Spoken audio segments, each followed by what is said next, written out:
Welcome, everyone. I am Chris Gore. It's a Friday. Are you ready for the weekend? I am. Alan is. Wait a second. Alan is out of town. He's in Dallas, Texas at a film festival. Hopefully, he'll make it today. No idea if he's going to make it, but we'll see. We're starting a little late. What can I say? Alan's out of town. Also, today, we'll continue our conversation about The Flash. The Flash, which has not done well at the box office. What does it mean? What does it mean for the future of the superhero movie genre? What does it mean for DC? Plus, we're going to be talking to Catherine Hardwicke. That's right, Catherine Hardwicke. She has a new film called Prisoner's Daughter that's coming out on Friday, June 30th. And you might know her as the director of films like Lords of Dogtown and a film called 13 and a movie called Twilight. Catherine Hardwicke directed the first Twilight movie. Also, other films and TV that we'll be covering today. No Hard Feelings starring Jennifer Lawrence. Mad Heidi, an indie movie that got a release through Fathom Events. Plus, I have seen the new season of Black Mirror, and I have some thoughts on it. I have some favorite episodes, some episodes that weren't so great. We'll discuss it. All right, let's begin. It's time we start.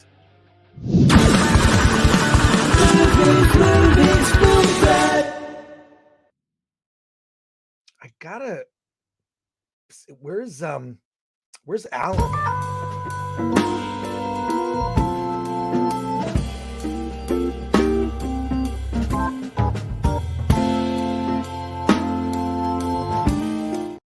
Damn, that's a long video. There you go. Hey, how's Texas, man? Oh, Texas is great. Other than the weather, it's fantastic. So I was there recently. I was there for Dallas Fan Expo a couple weeks ago. I feel like I don't know if I got sick there or on the plane, but I've been a little under the weather for a bit. But I found it to be warm. I found it to be very warm and maybe a little humid. Yes. It's humid. We're getting thunderstorms. In fact, a lot of the participants of the film festival, their flights have been delayed over the weekend. Oh, wow. And so, sorry, just got an email here. So Wait a sec. It's been going great. You got an email. Are you going to answer the email? Well, right now, no. Al and I have this like ongoing thing where like I'm very, very aggressive about answering my email, and Alan is less aggressive. Well, I'm on the road constantly. That's my problem. Yeah. Well, not constantly. I mean, I think you traveled just about the right amount. Mm-hmm. So there you go. All right, I'm going to switch it up to this because that background's confusing to me. No, wait, let's do that. All right, let's do this. No, wait, let's do that. No. All right. All right, tell us about this. Before we actually I have some news stories, believe it or not. I have some news stories. But before that, I'm looking at the website for this film festival that you're at. Oak Cliff Film Festival. This is in Dallas, right? Like, yes. What does soup have to do with this festival? Explain this to us. Well, that's the theme of the film festival. Soup's on. Look, I may not exactly understand it, but it's probably one of the most unique themes you can have for a film festival. A lot of the films, especially tonight, are music documentaries. So we're going to have a band. Let me see. I forget the name of the screen I'm going to tonight. I have a question. How did you get invited to this film festival and I didn't? Well, you don't like to go to film festivals. Yes, I do. That is wrong. That is wrong. Fake news. What was the last film festival you went to? You traveled to? I think it was Phoenix Film Festival. Phoenix. That was the last one. Yeah, but I see the last one since the last one in a long time. Well, look, I see some movies here I recognize. Mom and Dad's Nipple Factory, which I think the trailer's on our Film Threat Trailers channel. Yeah, Quantum Cowboys is tonight. The Adults. I've seen The Adults with Michael Cera. Look, a movie called Aliens. I'm just looking. Looking. Oh, by the way, tomorrow they're playing Lost World with a live orchestra. Lost World, like the original Lost World, like the old black and white. Oh wow, the original Lost Yes, World. I thought you with meant live orchestra. okay. All right, that sounds good. All right, well look, I would like to basically confirm. All right, I like to go to film festivals. Okay, I like to go to film festivals. So if you would like me at your film festival, just invite me. You don't even have to have soup, and I'll attend your festival. Yeah. Oh, by the way, I should tell you the festival itself takes place at the Texas Theater. And for you Uh-huh. history buffs out there, the Texas Theater is the theater that Lee Harvey Oswald fled to after shooting JFK, and he hid out here for a while until the locals came by and beat him senseless. Um, Whoa. yeah. All right. Well, can I Or I like to say he came to the Texas Theater to meet up with the CIA to get his next instructions. All right. Well, can I tell you what I'm doing this weekend? I'm going to an event called Exotikon. It is in downtown Los Angeles. It is a celebrating the wild, weird, and wonderful world of exotica. Basically, burlesque dancers, tiki culture. Uh, I'm sure there'll be drinks. There are bands. It is super fun. I'm going to be there all weekend, going with my buddy Grady and Dante James. And I go, look at that. There's Leonard Nimoy with it looks like he's holding some coleslaw. It's just all about like tiki culture, tiki mugs, weird tiki drinks. I'm sure rum related things, go-go dancers. It just looks like a bacchanal, so to speak. And it's presented by the Peekaboo Gallery. I am attending this weekend. It looks fun. So just go to exoticon.com and check it out. I just, and by the way, I'm not being paid to promote this. I bought tickets to it. I bought a 3-day badge because it looks super fun. It's my kind of vibe. It's basically, you know what it is? Exotic. You're at a film festival in Dallas, Texas. I'm going to effectively ManCon, because when you look at all the stuff that's happening, it's like this is all stuff that appeals to men, and it's pretty amazing looking at like just all the different. It's crazy. Look, performers, symposiums, Shag Shack, auctions, vendors. So yeah, it's Yeah. I'm Is Shag going to be there, by the way? Shag. I love Shag. I know, I love Shag too. I have some Shag coasters and Shag. Well, I can't afford the Shag art, but I have bought other stuff, other Shag related stuff. But let's see. Before we get started, I have a news story. I have some breaking news, a breaking news story. Let's see who is here with us in the chat. And Alan, you didn't make court this week. No, I didn't. I was sitting at luggage claim or baggage claim for over an hour while Critics Court was going on. Did you listen in? I did. At least for that hour I was there. Oh my God. Oh, Jeremy was brutal. He was brutal. He was brutal. He was so good. And in the coming weeks, let me tell you what's coming down the pike, because it's going to get a little complicated in the next month because we have a holiday. We're going to take a break on July 5th, which is right after the 4th. We are going to be reviewing. We will have the first review of Mission Impossible, the new Mission Impossible movie. We're seeing it, and then we're going to do a live review instead of Critics Court on 5th of July because I can't book anybody. Everybody's doing 4th of July stuff. I may not even be there. So yeah, right. So we're going to talk about Mission Impossible. We're going to do a jurors special. So if you are a member of the channel, we're going to invite members on the stream, and we're going to record an episode that will run during San Diego Comic-Con on the Wednesday of San Diego Comic-Con, because Alan and I will actually be headed to San Diego. So we're just going to run a jurors special, a deliberation special. But in the coming weeks, next week, I have Drunk 3PO coming on, Legal Mind, Andrew from Legal Mindset, Anna, that Star Wars girl. The following week, Az from Heel versus Babyface, Gary from Nerdrotic, and on our finale with the final arguments, verdicts, and we're going to choose what the next court case is going to be. Doomcock, among others. It is literally going to be the Avengers Endgame of YouTubers just coming on the stream. We're going to do it at a special time, late night, and It'll be a late night version of Critics Court on that Wednesday, July 26th is the final episode. We already began editing videos. We're going to do like little like catching up people who never watched the trial and go through every single count. The videos that we have planned. I had a meeting with Glenn Brown, our producer. The videos we have planned. I can't wait.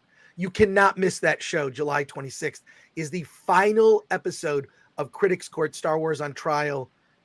You're going to vote on each count. And there are going to be, you might see someone from Lucasfilm come in for the sentencing. Take a guess who may end up being there. It's going to be epic. That is going to be an epic. We're actually editing together a trailer for that show. But let's see who's in the chat with us today. Lord Thoth. Hey, always appreciate you, Lord Thoth. Modding, helping us out here. We appreciate it. Like, share, and subscribe. Hit the bell for notifications. Join us as a member. Well, hopefully, Lord Thoth, you can join us at the jury deliberations show. Alan Horkin, good day, fellow aficionados of the silver screen. Imperfect says, what's up, Film Threat people? Let's go. AJ Sifax, hail Chris Gore, Alan, and chat. My buddy Sifax. Sifax loves the sushi stop place. It's Sushi Stop is the same logo as GameStop. Can we just agree on that? Lori Ormond, good morning, my fellow party people. Goober says Black Mirror was an odd season. Yeah, it's a mixed bag. We're gonna go through it. There's some episodes I really loved. There were episodes where I was like, what? And then the ending kind of got me. But we'll see. It was a mixed bag. I think that's every season of Black Mirror now. You're always going to have really one good episode and then a mixed bag. So there you go. Imperfect. Film Threat, busting balls and crunching bush hairs since the year 199. You can't not be feeling this. Okay, wait a sec. I'm watching the Geeks and Gamers morning show, and someone super chatted from Crunchy Bush. Crunchy Bush has now migrated from our show, the Film Threat Livecast, onto other livecasts. It's amazing. And it was one of our one-off broadcasts, too.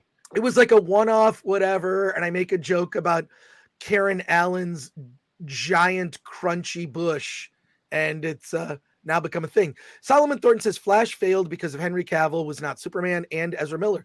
I would agree that a larger presence of Henry Cavill's Superman would have I think it's a mess. We're going to get into it. I think it's death by a thousand cuts. I really do. Mm-hmm. I think and I think Ezra Miller might be, we'll talk about it. But yeah. Hey, Chris, will you do another Film Courage video? And will Alan ever do one? Says Just a Shadow. I don't know. My videos got a lot of views on there, and I asked, how about rather than just having me on as a guest, we could collaborate. I don't know that they were fond of that idea. And here's the weird thing. The people who do Film Courage, lovely couple. They're great. David and Karen, they live about a mile from me in Pasadena. Lovely couple, and I love their channel. You should subscribe to Film Courage. We started our own channel, Film Threat Interviews, and I'm trying to get that monetized. Hey, do me a favor for the nearly 300 people watching right now. Go to the Film Threat Interviews channel, subscribe. We need 1,000 subscribers to get monetized. Additionally, there are playlists of like new interviews. Before you go to bed at night, take your iPad, click on one of the playlists, like click on new interviews and just let it play. Or if you go out on errands, just let it run at home. Let it play. If 100 people do that overnight, that's like 10 hours. That's 1,000 watch hours. Did I do that right? 100 times 10 is 1,000. Alan, what's the math on that? 100 times 10 is 1,000, yes. You add the 0 to the 100, and that gives you 1,000. Could you do the math on it? What's 100 times 10, Alan? Let's see. Well, 100 plus 100 is 200. Right. Add to that another 100, 300. Then you add another one to 400. Then you move up, add another 100 to 500. And then the next step will take 6. And then over to 7. And then 8. And then 9. And I'm not sure where to go from 900. but I'm pretty sure it's somewhere between 900 and 1,000. That sounds good. All right, so it is 1,000. All right, so if 100 people just set the playlist to play overnight, that adds 8 or 10 hours to our see, it's 1,100. 100 plus 10 is 1,100. No, it's 110. Oh my god. We have become so lazy because we have all these devices to just give us answers to everything. Imperfect says, wait, who shot JFK? Yes. Oh, by the way, on my way in, we got lost and I got the tour of Dallas. So we drove by the grassy knoll. Oh, wow. In the book depository. It's amazing. There's a at my hotel, there's, I guess, a youth conference, and I think they did a tour of all the highlights of Dallas, which is pretty much a memorial to a guy from Boston. So I love it. I was just in Dallas. Here's what I loved about Dallas. Can I just say? I love the people. That was the thing. It's like the food and the people. I was like, wow, I'm around basically, and Dallas is a very liberal city, but I was like, these are just normal people. It's not like LA people that tend to be phony or tend to be narcissistic a-holes.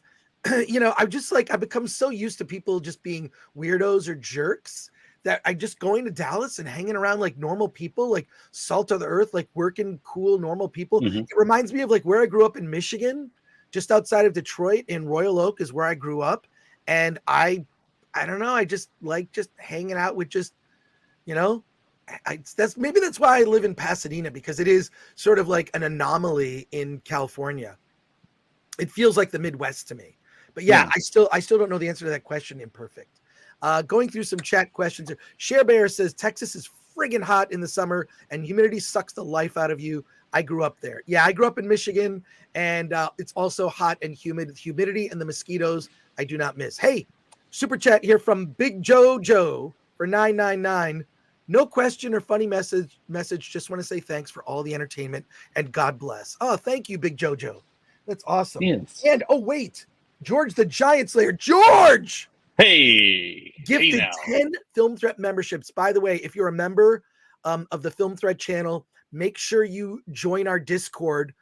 Go to the community tab. It's just content for members, and join the Discord. There's a Critics Court Discord, which is awesome. So join the Critics Court. There's like a Critics Court forum on the Film Threat Discord where we talk about Critics Court. I'm going to be posting the StreamYard link so anyone who's a member of Film Threat that's on the Discord can join in this special that we're going to do. It's going to be really fun. Alan, you're going to be on that show. Yes. I got to say, I would probably never say this to your face, but since this is over a live stream, I really missed you being on the show. Oh, like you add like a levity. Whenever I kind of want to laugh, I just sort of look over at Alan, or Alan will say something totally deadpan that just makes me like smile, or like I have to stay in character. So I'm trying to play it really straight. I'm trying to be like, got my gavel. I'm trying to play it like really straight. And then like Alan will do something. It just like, it's hilarious. Thank you, George. Yeah. Thank you, George. Yeah, it was pretty nuts on Wednesday. I felt bad that everyone bailed on Jeremy at the last. Yeah, no, everyone bailed. I had 2 other people, Legal Mindset and Nerdrotic Gary, were supposed to be on, and they both bailed. But that's why I overbook. So there you go. But thank you, George. George, got to get you on the finale. The finale is literally going to be it's going to be the end game for YouTubers. I want everyone on. So George, if you're still watching, I would love to have you on. Oh my God. Crunchy Beaver for 5. It's Crunchy Beaver, not Bush. Come on, man. I was formerly another name. Shh. All right. Thank you, Crunchy Beaver, Crunchy Bush. Crunchy Beaver, Crunchy Bush. We will accept either. Hey, George. Hello, my friend. It's my pleasure. All hail to Ms. P. Coffee, our intrepid producer, moderator, working so hard for us. We appreciate her.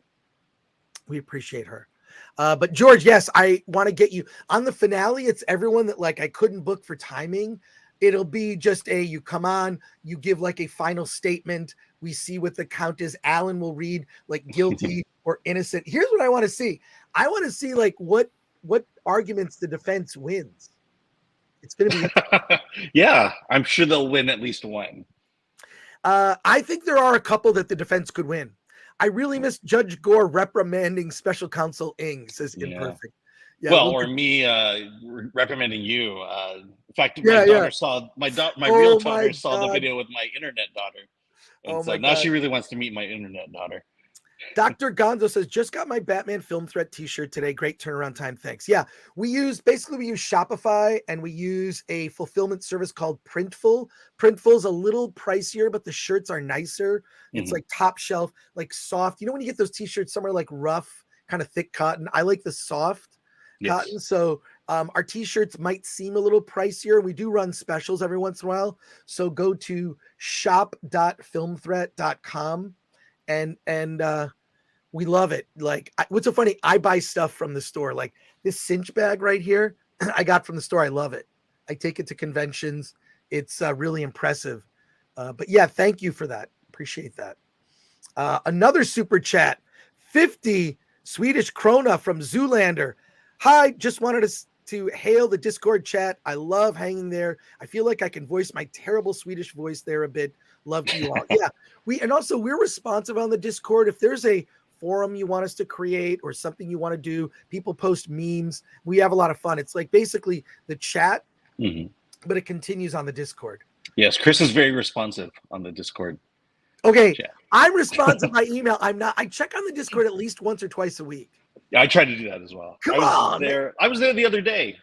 Spent a good time there. Nicholas Vargo, hey, good to see you. Saw Asteroid City last night. It was strange to say the least, but I really want to see it again. It was a real trip. I have a different opinion from Alan, and we're going to discuss it. We're going to do a re-review of it now that I've seen it. One Punch Man Tolkien fan, did Andrew party too hard for his 100,000 subs to come on yesterday? Okay, by the way, you guessed correctly. Andrew from Legal Mindset was supposed to be on the show. I set this up. He was in Korea. I'm moving. He celebrated 100,000 subs and he was doing shots. He was hungover. That's why he didn't show up. He apologized. He was very nice about it, but he didn't. He basically got drunk and was hungover. I am Luke's father, says Alan, sharing pictures of the barbecue. Those ribs look so good. Oh yeah. And Alan Horkin says Chris literally wrote a book about film festivals. By the way, 4 editions of that book. I stopped doing the book mainly because there are websites, and the book was like a guide, like literally like no one's ever heard of this. Do you know what the Zagat guide is, Alan? Yeah. I once used it. Yeah. It's a restaurant guide. It's a restaurant guide, but it was literally like a book and you'd go through and you'd see restaurant ratings. Well, you don't need that anymore because we have Yelp, right? Effectively. Yelp replaced the Zagat's guide. Well, the Film Threat, the book I did, which I did through a couple different publishers, it's called The Ultimate Film Festival Survival Guide. It basically, I didn't tell you how to make a movie. I just told you how to take your movie to a film festival, market it, and sell it. That was the goal of that book. And I wrote 4 editions of that book. The first edition came out in 1999. And then like every couple of years, I do an updated version. The last version, I did through Random House, and it did okay. But it's a lot of work to put into it. Yeah. And people don't read books as much as they used to. And a lot of this information is now on the internet. So there you go. There you are. And times have changed a lot since the last edition. I don't know if film festivals are as important. Oh, by the way, on the Film Threat shop, you can get this running special. Film Threat. It's the Film Threat Fight Club mug. Can you see that? I love it. I love it. Wait, I'm gonna go close up here so you can see it. There you go. There you go. It's one of my favorite mugs. Top shelf mug there. So there you go. All right. Enough of that. Final comment here before we launch into reviews and conversation. Hank V says Chris and Alan greater than Jeremy and Ryan. Yep. Here's what I will say. No, I don't agree with that. I think that everyone has something to contribute. My opinion is, to be clear, that, oh yeah, Killick69, Doomcock is coming on the show. I've been emailing Doomcock. It's a matter of scheduling. He will be on the show. And we just we had an exchange. He's coming on. It's going to be a lot of fun. But yeah, going to be super fun. But yeah, look, like I think everyone, like I remember how I discovered Jeremy was he hated The Last Jedi, and I was like, oh, he has some really interesting points. I want to listen to what he has to say. And then I remember people like being angry at him because of his opinion. And I was like, why do you care about what his opinion? You can have an opinion that's different than someone else. Here's the thing. Here's what separates me from elitist, narcissistic critics that think only their opinion matters. I respect other people's opinions. And I believe you have a right to have your opinion, and we can discuss it. Now, my opinion has been swayed before. I've heard arguments from Alan, has helped me appreciate movies I didn't really enjoy on first viewing. Sometimes certain films, they kind of need to marinate. Sometimes films look worse with time. You look back and you're like, why did I love that movie so much? That movie's awful. And some movies actually grow on you and get better with time. But it is an ongoing film. The conversation about film and pop culture is an ongoing conversation that we all contribute and share. And I would never tell you your opinion is wrong. I would argue passionately for the virtues of my opinion, but I wouldn't say this sort of like black and white nature of looking at things is why we are the way we are now. Yeah. And wait till you get to the Asteroid City review. I'm going to get there. But before we do that, Alan, I want to do here's what I want to do. I want to do a trailer reaction. Okay. We're going to do a trailer reaction. I need to share screen here, and I want you to react to this. I know you have not seen this. It's a trailer for a movie called The Splurge. As far as I know, you have not seen it. I believe I have seen it. No, you haven't seen it Okay, yet. I have not seen it. This will be the first time I ever see it. This is the first and honest time you have actually seen the trailer for The Splurge. Yes, that's right. I've never seen this one before. And it is on a channel called Normal World. And I don't know if we'll watch the whole thing. It's like 3 minutes, but we're gonna watch. I don't want to get copyright claimed here. So because it'll do that to us. Let's watch the trailer. I want to make sure the audio is up here. President of the United States, Mr. Gavin Newsom of California. Yes, I am the first female president of the United States of America. And today, I announce that I'm signing into law a bill that will usher in a new era of tolerance and acceptance in our country. As of this moment, public gay sex will now be mandatory throughout the entire month of Pride. Starting June 1st, the splurge will begin. Where are you? We have to lock down the house. The splurge is starting any minute. They wanted me to stay late so I could get that promotion. I didn't even get the promotion. Now I'm on the broke down. Where are you? I'll send for help. I'm on the 121. It's fine. The news said that the interstates are safe. 121? That's not an interstate. That's a tollway. The tollways aren't safe. This is not a test. This is your emergency broadcast system announcing the commencement of the inaugural Splurge. For the next 30 days, same-sex intercourse is mandatory in all public places. We thank you all for doing your part to support diversity and inclusion.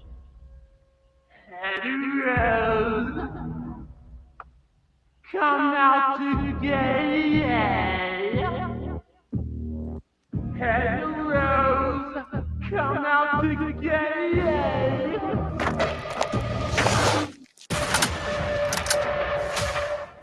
Why would you be a part of this? Simple. The will of the people. Democracy in action.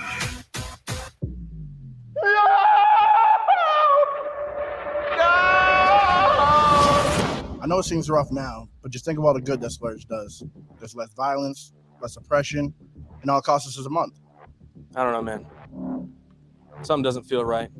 I don't like being cooped up in my own house, looking over my shoulder. I think it'll be fine.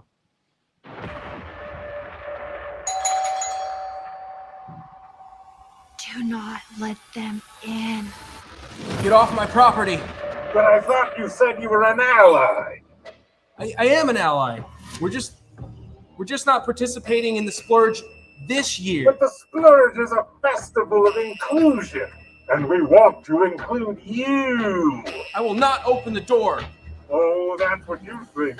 We're gonna come around back, and then we're gonna come inside, and then we're gonna come everywhere. That's a little on the nose, don't you think? What do you want me to say? I don't know. You could say, get ready to swallow our pride. Why are you still here?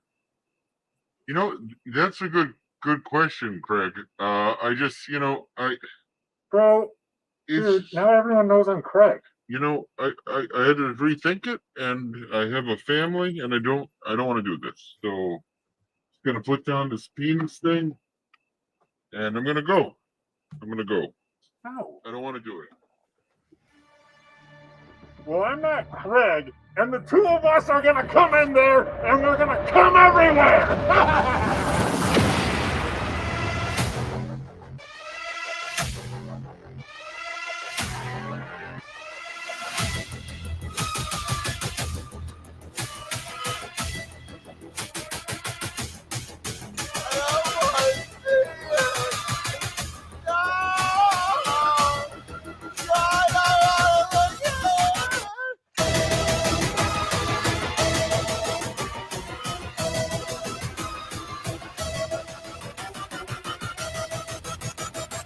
I'm gonna get home. That's the last thing I do.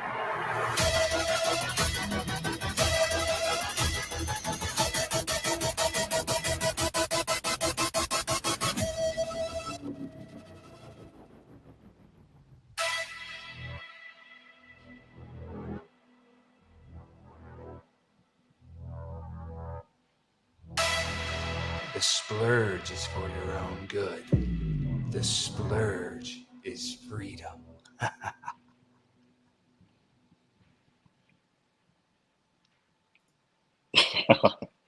What the hell? Okay, by the way, All I saw was a Film Threat T-shirt. That's all. Okay, I saw. this is a joke. This is a joke. It is a parody trailer that appeared on the Normal World channel, which is a comedy show with Dave Landau and Quarterblack Garrett. And Garrett is. Why did I show this? Did anyone notice why I showed this? Garrett's wearing a Film Threat T-shirt. Yes, that's why. That was awesome. So that's really all we need to show. there you go. A couple quick. So that's. Oh, by the way, the Gavin Newsom, perfect. The Gavin Newsom, yeah. Alex Stein as Gavin Newsom, the first female president of the United States, was great. Like, look, you know what? I think it was a fun parody trailer. I wanted to show it to our audience and notice that Garrett's wearing a Film Threat shirt. So I think I commented. Where can you get that shirt? Oh, you can go to shop.filmthreat.com. All right, a couple quick comments that we're launching into reviews. Here we go. From Rumble, Splurge. Art is subjective. We can all see the same thing, but have many opinions about it. I agree. This is how I have always felt.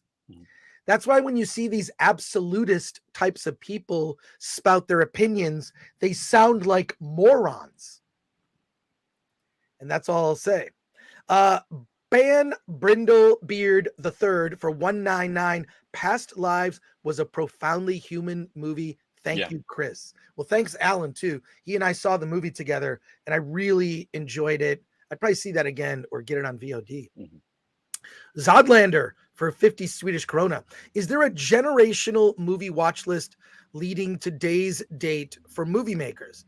What's your list? Please list by a 5-year gap or save it for Discord.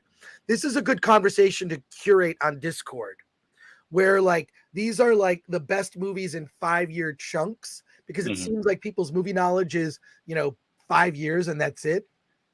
So that would be something interesting to do. So there you are. All right, moving on. I want to revisit the movie Asteroid City. and say that I actually disagree with Alan, who said the movie was boring. I disagree. If you're a Wes Anderson fan, as am I, The Life Aquatic, I think, is a beautiful film. There is a sort of quirky sameness to his movies, but I kind of like that. In a way, it's like independent film or art film comfort food for me. I just enjoy the fact that he gets these A-list actors to all work on scale, to be in his films, to put them in incredibly awkward situations, like where the main character in the film, I'm forgetting the actor's name. Jason Schwartzman. Jason Schwartzman arrives with his daughters. Their mother has passed away, and they basically bury the mother's ashes. It's sad. They're now sort of trapped by the U.S. government and they're basically kept there. They have a visit from an alien. It's the way this stuff all plays out. Even if you think like this scene is kind of boring, there's another scene happening. The fact that it's kind of meta in the sense that it's a play, there's a play happening congruent with the events that are in color. And the way that they did the color, I really love, because it reminds me of old home movies where they're basically the black kind of old home movies desaturate. And by desaturate, meaning the black goes away and then the color is enhanced, so to speak. So I really love that aspect. The other thing is, and this was pointed out by Andre from Midnight's Edge, I noticed I didn't get a chance to talk about it because, Alan, you reviewed it before I had seen it. I love the fact that this movie is about the last several years, because there's a final line in the film that is repeated. You can't wake up if you're not asleep. You can't wake up if you're not asleep. You can't wake up if you're not asleep. It's basically about a lockdown from the military and people rebelling against this lockdown. It's very, very, I believe, tapped into the zeitgeist.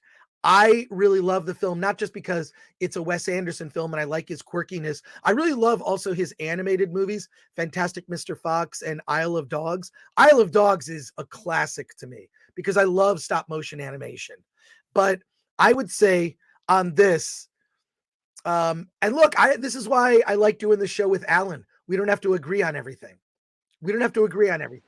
Alan's not a Wes Anderson guy. I am a Wes Anderson guy. So I am giving a strong recommendation to Asteroid City. It opens wide this weekend. It was I think in just a few theaters last weekend. Go see. But I feel like you have to give a qualified recommendation. Right? It is definitely not for everybody. It's not. I mean, humor is so subjective. We like certain types of humor. I like silly, kind of over the top slapstick type. This one was just, it's just quirky humor. And it just grates and becomes boring over time. And, I heard what Andre had to say about it. And it's like, wow, I guess maybe that's what he was going for. I just don't think like he effectively got the point across. Because I certainly didn't get it I didn't realize it until Andre talked about it. Okay. And I'm like, I'm not sure that I'm exactly buying into it either. No, it makes sense. It makes sense because of the way that it's a military lockdown. These people have to stay there. They're forced to stay there. They rebel against that. And then it's basically the audience directly looking into camera says, wake up, wake up. Yeah, but that type of military quarantine has been done in movies before. I think that's why I'm not. He may have that may be in actuality what Wes Anderson was going for. The relationship between that and lockdowns, but we've seen this in movies before, and it's not like he did anything out of the ordinary from it. He just brought it at a time that was relevant to the world at this point. Well, but I'll say this. After the last several weeks of seeing big blockbuster movies, which I am so sick of, like Fast X, Transformers, Flash, to me, a Wes Anderson movie like Asteroid City is a palate cleanser. So if you're like, oh my God, I can't stand another big bloated tentpole Hollywood movie with, checklists or just explosions or the cliches that come with big Hollywood summer blockbusters, Asteroid City is kind of a palate cleanser. And I actually enjoyed it in contrast to that. And I like Wes Anderson, so I am predisposed. Okay, but you're welcome to have that opinion. I want to go to the. I will agree with you there, and I think we have another movie that we're about to review that serves as that as well. Exactly. Let's go to the chat real quick before we get to our next movie review. So the whole thing is final. I'll say I recommend it, but if you're a Wes Anderson fan, you'll probably like it. If you're not a Wes Anderson fan, you'll be like Alan and you won't like it. And By the way, did people cosplay at your screening? No, did people cosplay at your screening? Oh, about a third of the audience cosplayed as did Wes Anderson cosplay. Okay, that's really weird. That was weird, believe me. But he has a certain look. If you don't like his style of movie, you're not gonna like it no matter how good it is. So again, it's a palate cleanser from all the blockbuster stuff, and there you go. So a recommendation with a caveat from me, and there you are. Comments, the nerd far away. I'm not quite on board with Wes Anderson's oddity level, but I kind of want to see Asteroid City. Check it. I recommend checking it out. I just don't feel like even of the Wes Anderson movies I've seen, I'm not sure this really stands out as a good to great movie. Yeah. I don't know where. I mean, where do you put this amongst the Wes Anderson library? I'd say it's kind of mid. Yeah. Isle of Dogs. Someone says top 3 Wes Anderson films. Sean BS. I'd probably say Life Aquatic, Isle of Dogs, maybe Fantastic Mr. Fox. God, that's hard. And Darjeeling Limited, maybe, or Grand Budapest Hotel. I don't know. That's a top 4. Yeah, I just didn't feel like this really lived up to even what I consider, it just did not do it for me. Even considering other Wes Anderson movies. And Fletcher Williams. Hey, Fletcher Williams, shout out to you. Always love to see you in the chat. Fletcher Williams, I suck at games channel. Alan looks like a Wes Anderson guy today. You do. You do. Oh, Crunchy Beaver is back. Crunch Wars 2, Emperor Ing strikes back. After his daughter, Triple X-Ray Girl, has a torrid affair with pilot Frank Gore, Emperor Ing imprisons Frank with 5 1970s porn stars. No bush trimmers are available. Yeah. That's weird. A lot of chafing in that movie. That is bizarre. Hi, Dad, I miss you. So there you go. Triple X-Ray Girl is her party name. So, yeah. Thank you, Crunchy Beaver. Trying to keep up with a smart script can be exhausting, but I liked his characters enough this go around to empathize with them, says Create Channel. Hey, Paulie Latino Slant. Heady, quirky humor is good in short skits. In short skits, I'm pretty good. Yeah. That's why I guess he's. Yeah, I do think that after a while, I feel like Wes Anderson movies would be more appealing if they were 90 minutes. Well, yeah, and I think that's why I like French Dispatch better than this one. Right. Wes Anderson is hit and miss for me, says Alan Horkin. Fair comment. I can't disagree with that. Hank V, I agree with Alan on this movie. Fair. Share Bear says, can you make a Batman Film Threat hoodie? Because you ask, I will do that. We're about to do a revamp of our shop because we're going to put new designs in there. We have a ton of new designs we haven't had time to put in. I will make sure there's a Batman hoodie because I want one. That would be great. Yeah. Yeah. And it's gonna be fall soon. Dada Debaser, overrated director. Only reason he exists is because of Criterion prestige. Fair enough. Mike MC Wong. Hey, Mike, buddy. I was bored. That's fine, Mike. Fine. Appreciate I think the chat is agreeing with me. Anarchitty 83. Hey, good to see you. I follow Anarchitty 83 on Twitter, and she is hilarious. She is snarky. She has a wit and doesn't give a fuck. And I'm a fan. So Anarchitty 83, is that your name? Is that your Twitter name? I don't know. If you want people to follow you, which I recommend to follow for her. So there you go. She's hilarious on Twitter. Anarchitty83 says, good to know. I usually enjoy his movies. Again, I think Wes Anderson is hit and miss. So fair. Improby, I hate Wes Anderson and his daddy issues. That's fine. And We already got that one. Oh, super chat here from Big Jojo for 1999 or 1999. Off topic question, but I'm a huge lover of animation. Any suggestions or favorites? Thanks. God bless. Yes. Animation. I'm going to recommend a movie called Watership Down, which you may have seen. Watership Down is a British animated film. Voice actors include John Hurt, is absolutely brilliant. It is heartfelt. I saw it when I was a kid, and it's about a warren of rabbits who've been driven from their warren and must travel to find home. And it's a beautiful, beautiful story. It's also probably not for kids. It will scar children. And the follow-up to that movie is a movie called Plague Dogs, also animated, about two dogs that escape an animal experimentation lab, and the media puts out that these dogs are infected with the plague, so everyone's trying to kill these dogs. Also voiced by John Hurt. Another animated movie I would recommend for adults is a film called Fantastic Planet. It is directed by René Laloux. It played the Cannes Film Festival in the 70s. It is a science fiction film. It's absolutely brilliant. If they ever do a live action Fantastic Planet, I would like to be the person making that movie. And by the way, Annecy International Film Festival was last week, the big animation festival. They premiered the documentary Pencils versus Pixels, which is kind of an example of hand-drawn animation versus computer, narrated by Ming-Na Wen. But that came out last week, and I'm hoping to see it on the plane ride back. Oh, that's great.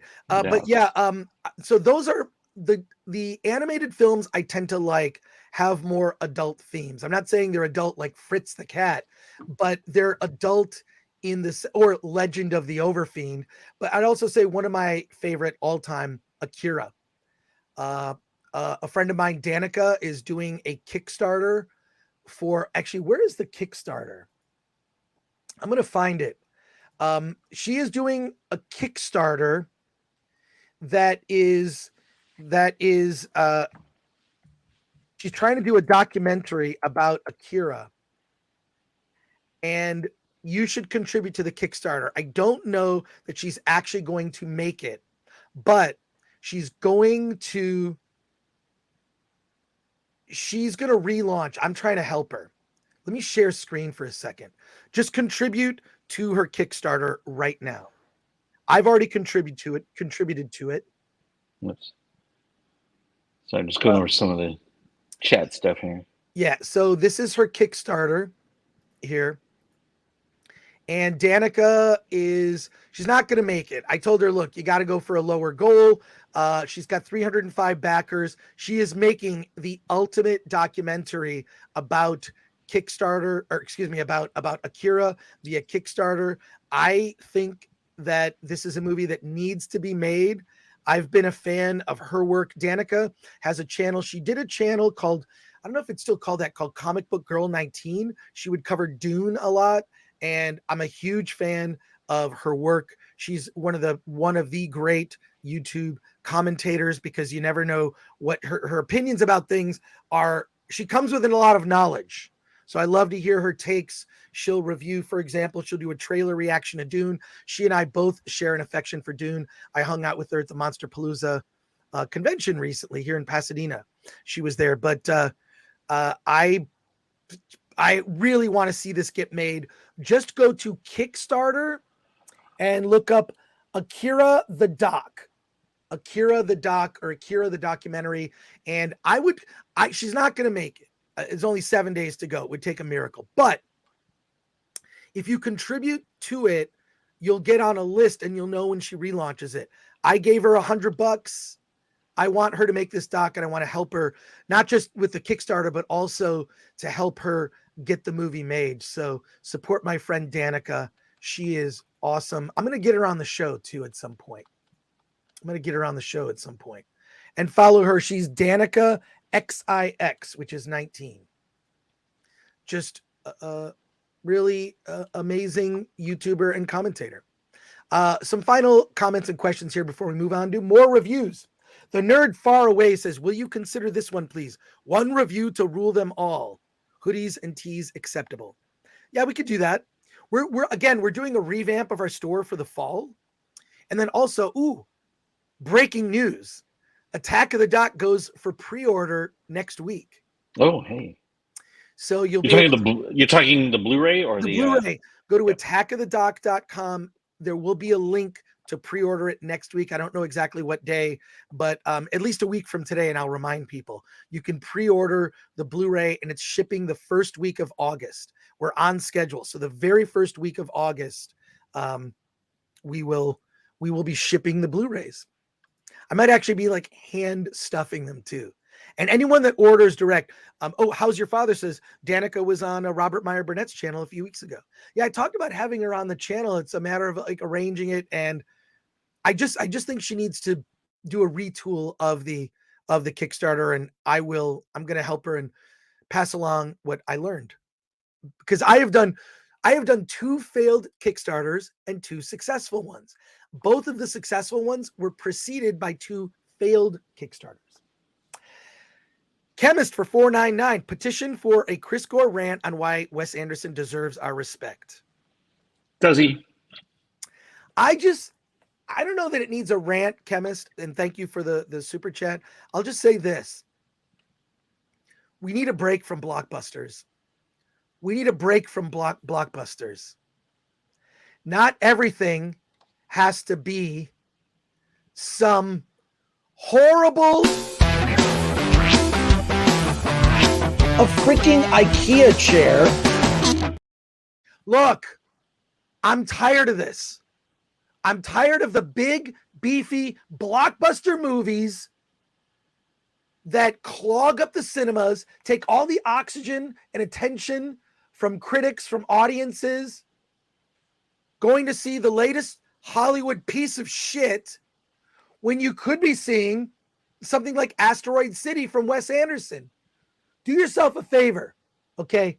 Like, instead of seeing the new Transformers or the new sequel to the piece of shit that we've seen 9 of already, to see the 10th Fast and the Furious movie, for every one of those pieces of Hollywood garbage that you go see, you need to go see one indie movie. See an anime film. Go see a indie movie from Fathom Events like Mad Heidi, or go see a movie from A24 like Past Lives. For every piece of shit, garbage Hollywood movie you see, you need to, because if you eat McDonald's every day, you will feel sick. You will not feel well. You will get depressed. Morgan Spurlock made a movie about that called Super Size Me, where he ate McDonald's every day for every meal for 30 days, and it made him ill. That's what Hollywood movies are. If you live on a diet of Hollywood movies, you are feeding your mind with fast food movie garbage.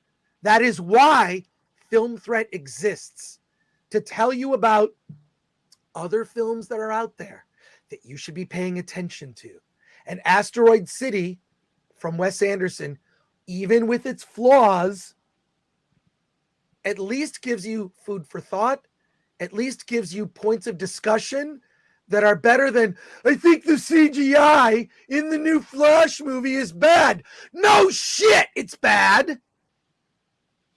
Go see an indie movie. Go see something outside of your safe zone of Hollywood pieces of shit.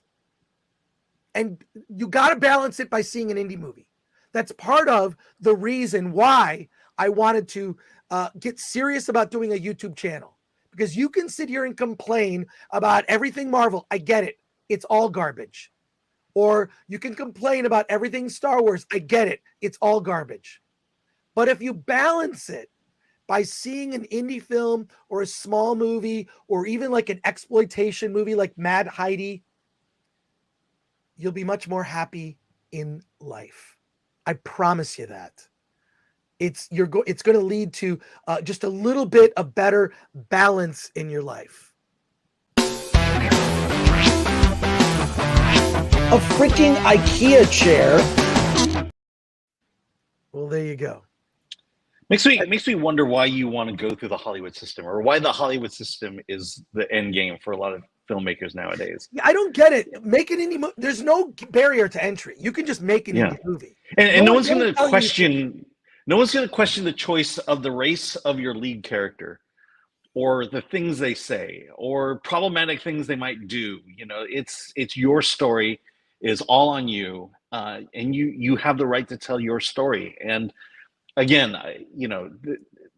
directing, making a big Hollywood movie is like winning the lottery. You might as well not play it and just make your movie. And you got that. We review dozens of films each week, low budget indie films that, they're not slick. They're not clean like the big Hollywood films. They don't have millions of dollars to spend on stunts, insurance, things like that. But it's their story. And I have to say that, it's a true and a raw story. And that's why I like indie films. Chemist says, nah, it needs a rant. I'll pay, and the chat can thank me later. Well, I think I did the rant. But I'm trying to tell you this is the reason Film Threat exists, because I love watching all the different pundits on YouTube. I watch quite a variety, and now I've actually gotten to know them. I've gotten to know Gary from Nerdrotic. I've gotten to know Eric, Eric July from his channel, Ripaverse. Shout out to him and congrats to him. And I think it's, I really love what they do, but I think that the point is there already is an alternative. They keep saying we need to create an alternative. It already exists. It's called indie film. And stop giving attention to these pieces of garbage. For every movie that's a big Hollywood movie, talk about an indie film. There are more of them than there are Hollywood movies. And yes, I'll admit, just because it's an indie movie doesn't mean it's a good movie. And Alan and I will tell you that. We tend to feature the more positive ones, right? So there's a lot of indie movies that you'll see reviewed on filmthreat.com. What's on Film Threat? We're right. I'm a little afraid that we're running too many ads on Film Threat now. Yeah, maybe. Like, we just got a new company doing our ads, and I'm like, oh God, man. Well, we have a whole section featuring our videos on the YouTube channel. Yeah, I was just worried, like, oh my God, Alan, our ads are just running. So here's the front page of Film Threat. Karen, what the hell is that? Dances with Films is this weekend, and we're featuring a lot of films for Dances with Films. My Home Unknown. What's this? An animated movie called Dragonfly. Yeah. I have never heard of any of these movies. A Song for Imogene. What's this one? Circumstances 4. Oh yeah. Cool. See, that's a nice little thriller on Tubi right now. That's on Tubi. Like, we try to tell you where you can see the indie movies. Dances with Films, a real one. What's this? Star-Crossed. These are all like little indie movies. Egghead and Twinkie. Oh, I heard of this. I've heard of this. That looks weird. Yeah, I think that's Dances with Films. Now on VOD, Peter Case, A Million Miles Away. Alan, you really do a great job on the website. I gotta compliment you. A Unique Perspective. Oh, so this is an interview with an indie film director. Okay, this culture already exists. The problem is people are fucking lazy. They're fucking lazy. And I need to remind people like Gary that you gotta just like take a break from the shit show that is Hollywood and cover the best of indie films. I know that Gary really liked Sisu, and I'm happy to hear that. He never watched RRR, and I'm going to bust his balls about that. But if you go to our review section, because a lot of these sections are, if you go to our review section, it's all indie film reviews. Just scroll through it. Look at stuff that you like. Check out the Film Threat site every day. The thing is this, I actually there's a lot of ads on the site now. Oh, I see an ad for Attack of the Dock. Well, there you go. Yeah. But yeah, no. Don't let the ads bother you, and in fact, click through a couple of those ads. Click some of those ads. Anyways, you get the idea. So there you go. We cover all spectrums of types of indie movies. Yes. Everything from exploitation. Look, there's Elemental. There's Alan's Elemental review. Yeah. So and it is Pride Month. We have some LGBT films out there. Of course we do. Why wouldn't we? But thank you, Chemist, for making that a topic. Oh my God, a whole bunch of super chats just came in. What is going on? Let me get this. Aaron Taylor, and yet Film Threat has not reviewed one singular film directed by Damien Chapa. Who's Damien Chapa? Exactly. I'm looking him up now. Aaron, Aaron, we do our best. We review at least close to 200 movies a month on the site from 30 different writers. It's not easy. We do our best. Thank you, Aaron, for your comment. There's a lot of super chats here, but we have so much. RRR was great, says Jesse Blaze. Hey, Jesse, we hung out last night. Jesse's good man. He has a comic book out. We got to talk about his comic book. We'll talk about your Kickstarter and comic book when it comes out, Jesse. Fletcher Williams says, Fletcher Williams, I suck at games channel. Alan, website looks great, and I look forward to my email from it. Yeah, we do an email every week. Go to filmthreat.com/newsletter. We do it. There's like a super chat fight in here with so many super chats. Here's what I want to do. I'm going to get to all of these super chats, but we got to get to some film reviews. We got to balance it out with film reviews. So we're going to put a pin in this. We're going to do a quick review, and then we're going to do all of these super chats. So let's talk about.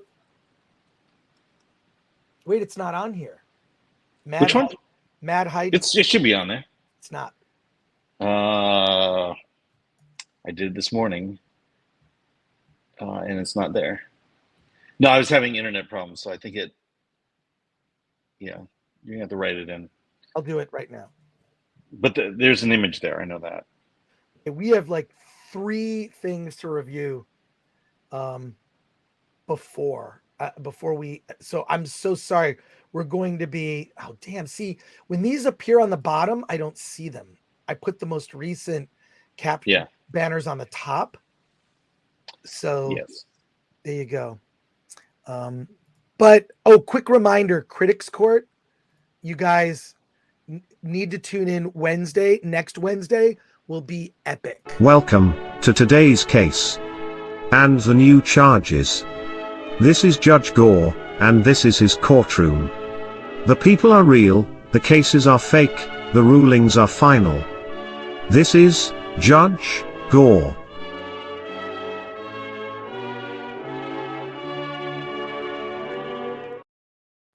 I don't know. Yeah, that's pretty good. That was, by the way, did you notice Anna, that Star Wars girl in that video? Yes. That was kind Are of. those AI images of our faces, or Who knows? Who knows? I thought that was funny. That was funny. All right. I want to talk about a movie that is out now. It's it was a Fathom event, so it was a one-day thing. Wait. All right, hang on. Dang it. Dang it, Gore. Did you spell it wrong?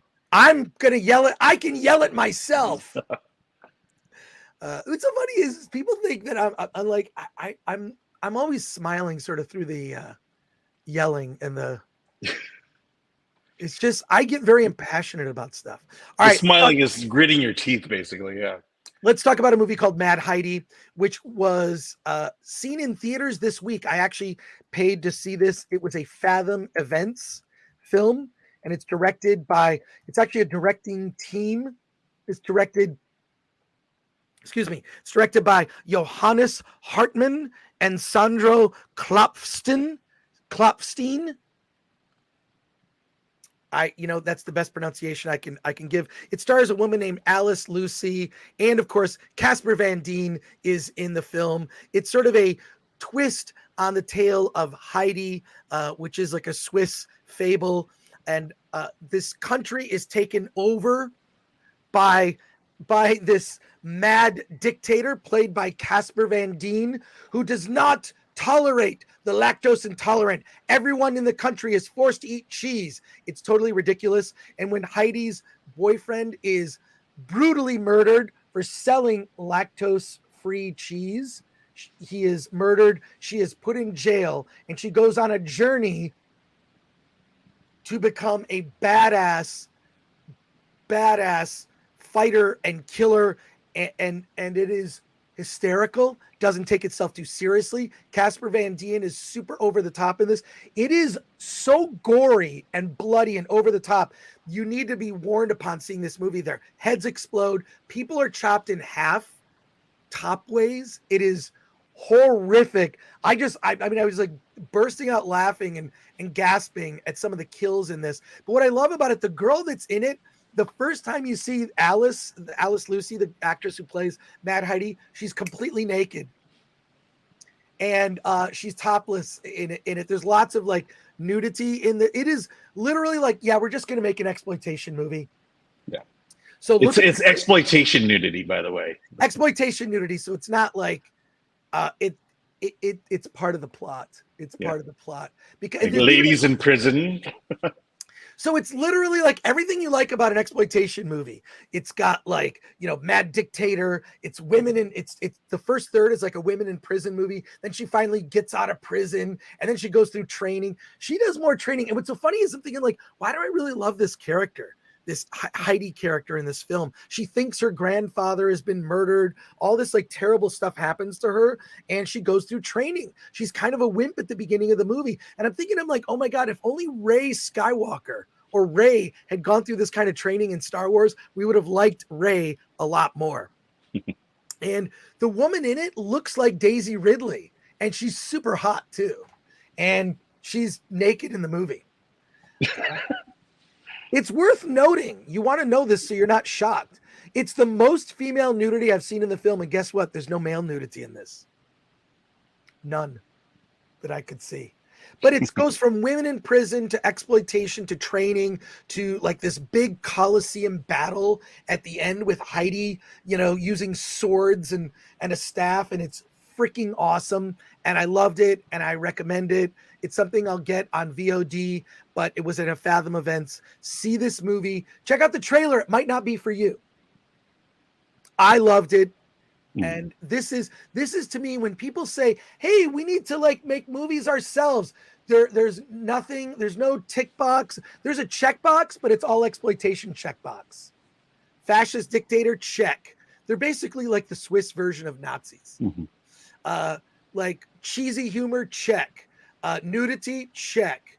Gratuitous nudity, check. Blood, check. Gratuitous blood, check. Like it's the checklist of everything you love about an exploitation movie. And because it was a Fathom Events, I saw the Casper Van Dien introduced it, the actress introduced it, and the filmmakers, the two directors, Johannes and Sandro, introduced the film. It was made from a Kickstarter. They did a Kickstarter for this movie and released it in theaters. Bravo to them. This to me is like the new Terrifier 2 in terms of a film that I think will surprise people. I hope it comes back to theaters, but eventually get it when it comes out on VOD. It is 90 minutes, 92 minutes with credits. My favorite running time. So I loved Mad Heidi. Strongly recommend it. Yes, I agree with you. I think like we gave it a 10. On Film Threat, it got a 10 out of 10 from Bobby Lapierre, and Bobby's one of our writers on the Film Threat website. He reviews mostly exploitation movies. Yes, I will say I had a great time with it. I fear that we may be overblowing it a little bit. I would give it an 8 out of 10 and not a 10 out of 10. But it's just, again, we're tired of Hollywood films, the big Hollywood. Just the fact that this is a Kickstarter, that this is someone an independent filmmaker who wanted to make their movie, make it their way. It's like the only diversity in the movie gets killed off right at the beginning of the movie. Right at the beginning, yeah. And it was because of a bomb strapped to an arrow shot into his head. And that was like, but it's just like, make your movie and it'll come off as much more authentic than trying to force anything into it. Definitely a good time with this movie. Let's go to our chat comments and questions here. There are a lot of them. This is crazy. 10 out of 10 Swiss cheese. Oh, there is a Swiss cheese joke in there. There's also in this movie zombies, and there are fully nude women being milked at a cheese plant. It is so. Now, is it a 10 out of 10? Probably not. But exploitation films are always flawed. They're always flawed because sometimes the effects are cheesy. The dialogue is dumb. I know the dialogue's dumb. It's an exploitation movie. But let's get to our super Well, chat I mean, Casper Van Dien leans into it. He just having a hell of a time with this movie. He's great. Zodlander for 50 Swedish krona says the Alan, can you pronounce that? No. The Exotikon, basically, The Legend of the Overfiend is a great story, but it's beyond R-rated story. I dare Hollywood to make it as a live-action story. There are you don't. The point is, you don't want Hollywood to make this as a live action. They'll ruin it. I don't want Hollywood to ever make an Akira movie. It would be terrible. They wanted to make it with all white people. They did Ghost in the Shell. It was awful. It was awful. Ghost in the Shell. Yeah, you know who didn't care that Scarlett Johansson was the lead in Akira? The Japanese. You're talking about Ghost in the Shell. Ghost in the Shell. I'm sorry. Yeah. But Legend of the Overfiend, I saw in the 80s. Someone sent me a bootleg videotape. It was someone that I would trade videos with. And that's how I saw it way back when. It was way ahead of its time. And then Akira came out and in the, late 80s, early 90s. Yeah. Thank you for that. Mike Wait for 12. After the implosion of the Titan sub, I had to revisit James Cameron's The Abyss. Such a fantastic movie. Thanks for all your great reviews. Well, thank you, Mike. Yeah, I haven't seen it, but Cameron has entered into the conversation about that. Yes, I saw. I mean, that thing was tragic. I could not sleep the other night when they were saying the air was going to run out because I'm claustrophobic. Okay. Mm-hmm. I don't have a lot of fears, but like if I'm in an enclosed space, get me out of there. The thought of what they were going through, and I watched a bunch of videos about like those people are idiots for having gone in there. They're idiots, but they did not deserve all the hate. And it's tragic. But there's a movie called Buried starring Ryan Reynolds. I started to watch because I like to watch movies. When I watch a movie in my home on my TV, I like to turn off all the lights like I'm at a movie theater, right? I like to see the movie feature. I've got this sort of backlight on my TV. It's kind of a cool setup. And that's how I like to view films. And I started to watch Buried. This is years ago. I could not watch it. I had to watch it in the daytime with my windows open and the lights on because I was so frightened. Look up that movie Buried. It's about a guy trapped in a coffin. The whole movie is Ryan Reynolds in a coffin with a cell phone, and he was buried alive.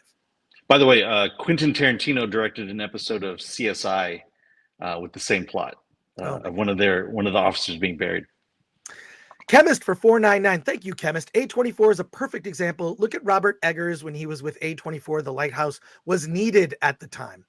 I will see anything A24 puts out. I mean, I'm not saying everything they put out is a home run, but everything they put out is interesting. It's different. Mm-hmm. It's not Hollywood. By the way, A24 owned by Warner Brothers. It's a subsidiary. Big Jojo for 999. Thanks, Gore, for the suggestions on the animated movies. And suggestion from me to you would be a 1980s Canadian film called Rock and Roll. Thanks. God bless. Oh, that's great. Rock and Roll. All right. I will check that out. Rock and Roll. Awesome. Chemist for 499. Tell him to get YouTube Premium or the hell out of here. Run the ads and we'll do it live.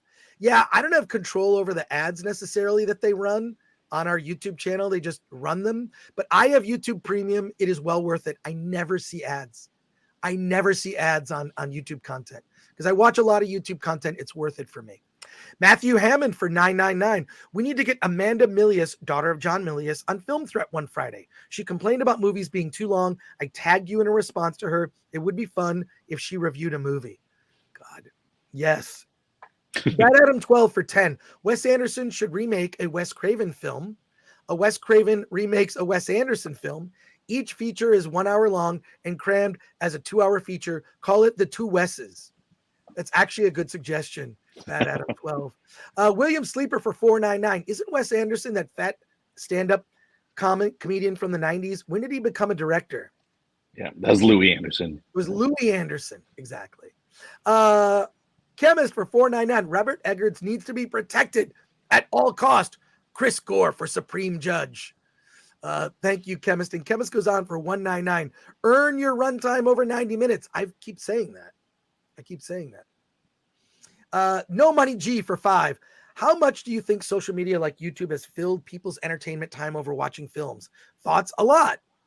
Yep. But also, when I say I watch YouTube, a lot of what I do on a day-to-day basis is mundane. Like Film Threat, I'm answering emails. And a lot of it I can do I'm like an automaton, right? So I keep YouTube playing in the background, kind of as like talk radio. That's what I that's kind of how I watch YouTube. So some final comments here before we pivot. We need to talk about the new Jennifer Lawrence movie. Alan's seen it. I have no idea what he thought. Don't tell me. Until we read it. Latino Slant. Hey, Paulie. Damien Chapa, indie director, was the lead actor in Blood In, Blood Out. Well, thank you for that. Here's the thing. I will never claim that I know everything. And I will never say that my opinion is better than your opinion. That's the view of a narcissistic a-hole. So I love that Film Threat is sort of this group project of really passionate people contributing to the site and creating a conversation of an alternate Hollywood. So there you go. That's part of why I wanted to get more aggressive about doing YouTube, because I would watch some of my favorite YouTubers and they'd say, how come there's no alternative to Hollywood? That is literally my existence since 1985. Over 38 years has been talking about those movies. Sorry. By the way, Tyler Perry is a billionaire because he created an alternate Hollywood. Yeah, and his movies are not widely known. Yep. Sorry, Gore. The actual title of the film that I suggested is called Rock and Rule. My bad. Okay, Big Jojo for $4.99. Thank you for that. I'm going to put that in my Just Watch. I use an app called Just Watch. I recommend that you use it. Just Watch. It's right here. It's a simple app. It keeps track. So Rock and Rule. I'm going to look it up in here, and here's what's going to happen. I'm going to find out where I can see it. Is it on a streaming service that I already have? Rock and Rule. It's from 1983. It's an animated film. It is available to see on, it gives me like a list of where I can see it. It says play on TV. Sorry, Rock and Rule is not available at this moment. Let us notify you. So I say notify me when it's available. I bet I have a source of like where I can find it. So I've added Rock and Rule to my watch list. I bet I can find it. Thank you, Big Jojo. Rumble, Fondant Potato. Also glad that Chris is spotlighting indies, good and bad. The garbage that is current year Hollywood that G&G and Nerdrotic obsess over gets them clicks, nothing more. Well, look, I think the conversation that Geeks and Gamers and Nerdrotic have is important. I am friends in real life with, well, at least Gary from Nerdrotic. I don't know about Ryan Cannell and Jeremy from Geeks and Gamers. Not sure. I love those guys. I've been watching them for years. I love those guys and love Gary from Nerdrotic. You know, he is so like genuine. He's my kind of people. My kind of people. I mean, all the people in that group are my kind of people in the sense that like we don't have to agree on everything. You know, I reviewed The Last Jedi and liked it, and they still hang out with me. Diversity of opinion. Well, see, I thought it was leading to something because I hated Force Awakens and I liked The Last Jedi. Then we're all united in hating Rise of Skywalker. Now, I thought there was going to be, look, I've talked about it before. You know, I thought they were going to pay it off in the third movie. We all thought that. But my point is that I've watched them for years, and it's just like, guys, this already exists. It's called indie film. I've been covering it forever. It's alternative cinema. It's had all, they called them art films in the 70s. This has already existed forever. You know, movies starring Black people, they have been around since the beginning of cinema. Movies with Latinos have been around forever since the beginning of cinema. If you're someone who just sees mainstream bullshit, you don't see everything else that's around you. Start paying attention. Take your mainstream bullshit Hollywood blinders off and look at everything else that's out there. Maybe read the subtitles on RRR. So look, I love those guys and I am a fan and I am friends with them, but I do have to kind of nudge them to say, I remember sending the trailer to Gary, like, you got to see this movie, Sisu. It's a weird exploitation movie. It's coming out from Lionsgate. Trust me. So there you go. Sitfax says this movie sounds like a great time. I'll definitely check it out. Oh, you're gonna love Mad Heidi. But Mad Heidi is fun with a group. Like watch it with a group of people. Especially there's like a shot at the very beginning. There's like this. I mean, they just right off the bat they introduce the character of Heidi, and she's just naked, and she's just had sex with her boyfriend, and she's like, "Let's have sex again." Like it's just, oh my god, it's so good. It's 90 minutes and you're done. That is one. Hey, we should watch Mad Heidi at Mike Wong's place. That's what we're going to do. That's what we put on the big screen. If it's on VOD, I'll buy it. We'll log into my account and whatever. So, is the nudity real or CGI? What, you know what's so funny? You know how expensive it would be to do CGI nudity? Of course it's real. Yeah, they tried that once, and I don't think they're going to do it again. Oteo, Threat Level 2, has been a member for 3 months and says, do you guys prefer director's cuts? The Abyss Special Edition is vastly improved. So is Alien Special Edition. Also BVS. Thoughts? I do like director's cuts. For some reason, that thing has gone away. It used to be something that the studios promoted. And, he says, Film Threat's great. Thank you, Oteo. Appreciate that. But, yeah. So there you go. There you go. Critical Drinker said, did he not see Supergirl's bottom like you sold him? He was a bit mad at you, joke he made.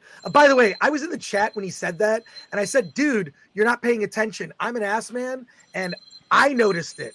So was it Supergirl's or was it Wonder Woman? Answer the phone. Alan, answer the phone. Yeah, I know.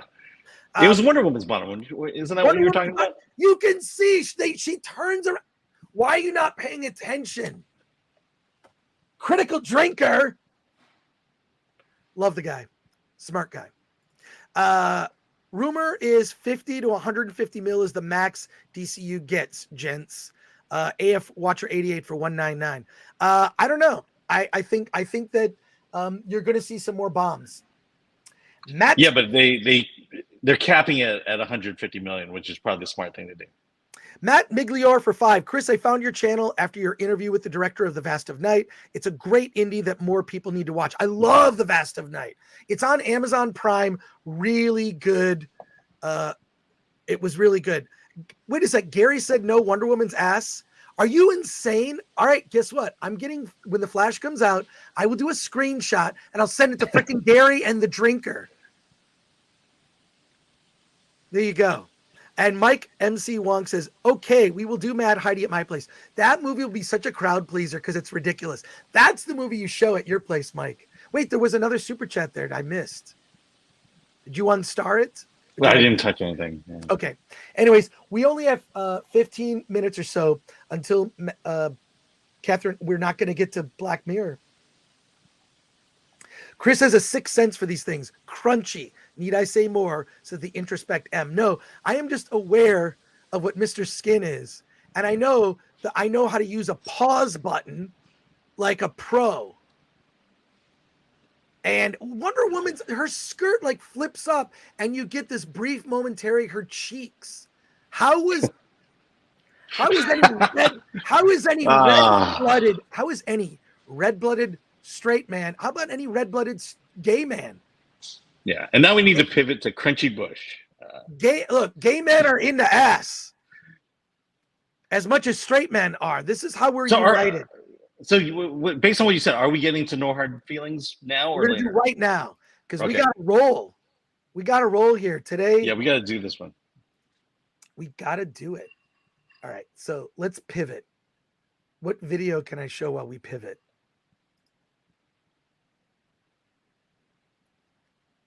Just give me dick. What I wanted to show. What the fuck is this doing in a fucking Marvel TV show? Wait, I thought, oh my God. Oh.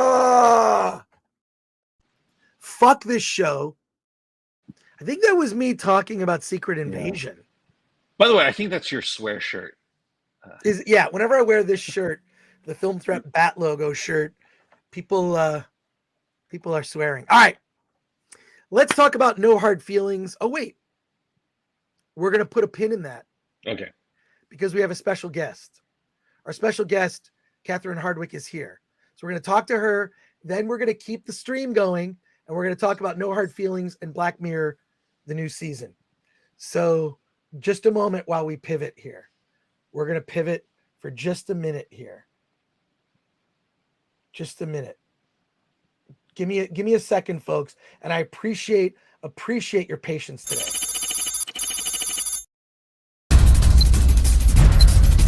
Alan, 10 seconds. Cut the blue wire, then cut the red wire, but Alan, only if please. the third wire is yellow. Alan, I know you can do it, Alan. Do it. Pull the flange. Hold on, Alan. Hold on. 69. Alan, 1 second. Perfect. Sparkle. What?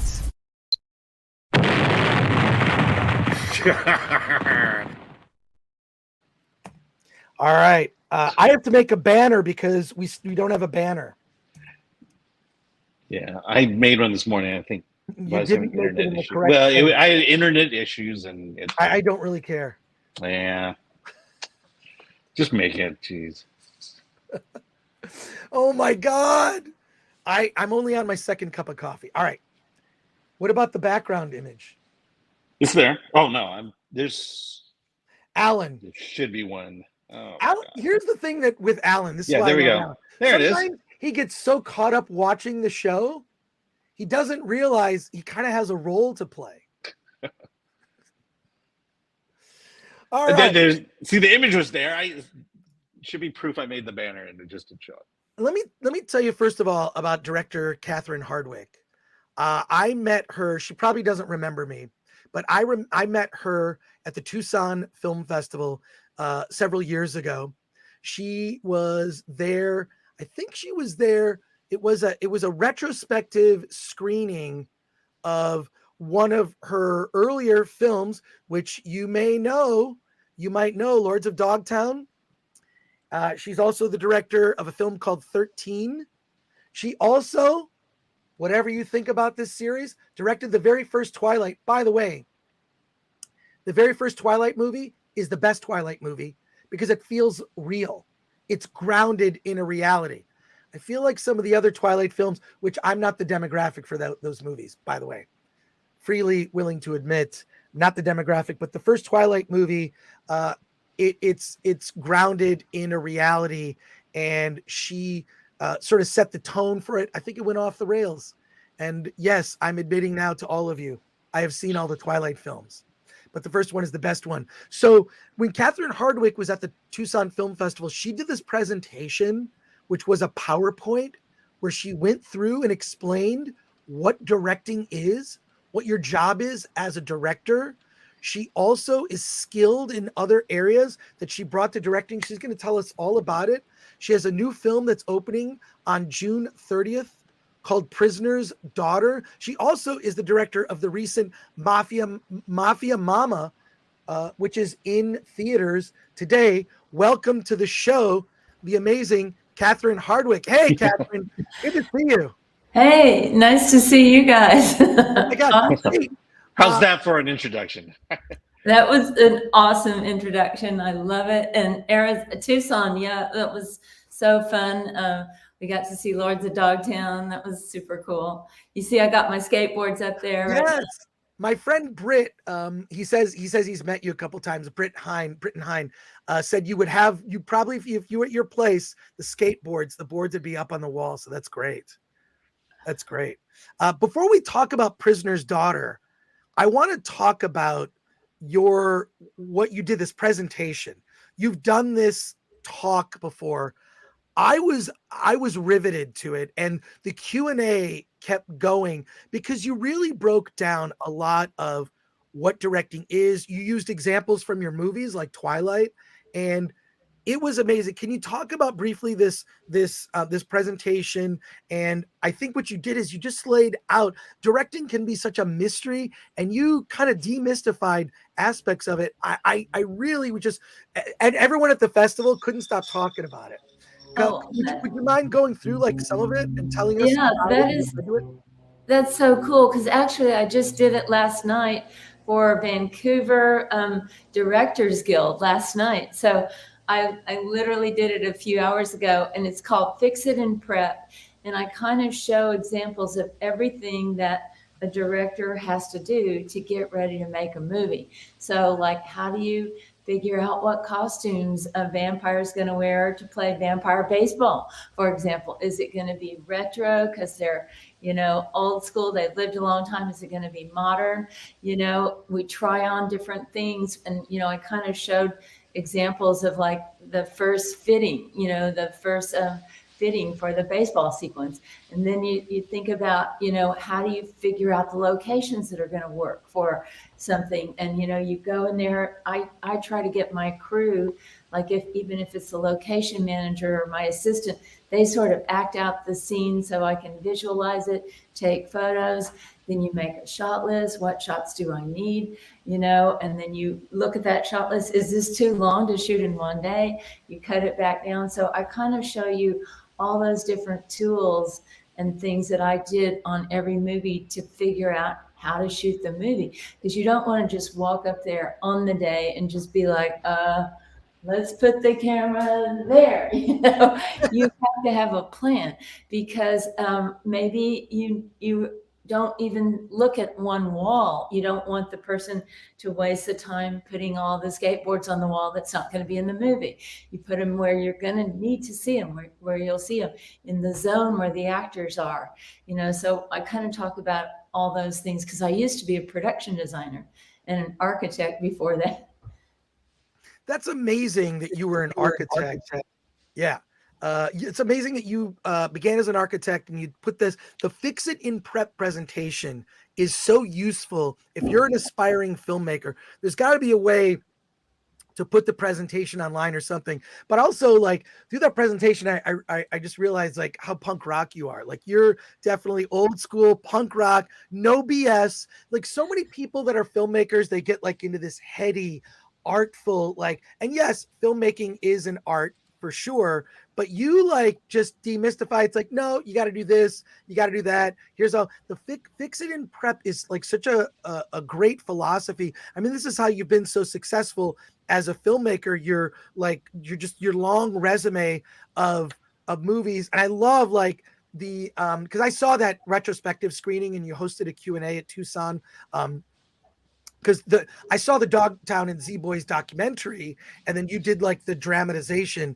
It's just an amazing film that really holds up to today. So just thank you for all of that. This new movie, tell us about A Prisoner's Daughter. It's out, I believe, a week from today.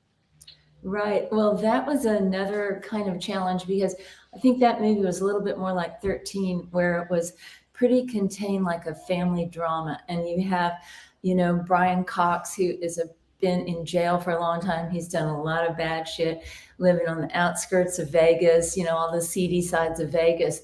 And then he's about to get out of jail, and you realize, or he only can get out of jail on compassionate release because he's sick, if his daughter will take him in. And his daughter has a long history of, disappointment, being let down by him. He wasn't there for her, all these regrets, but she does take him in.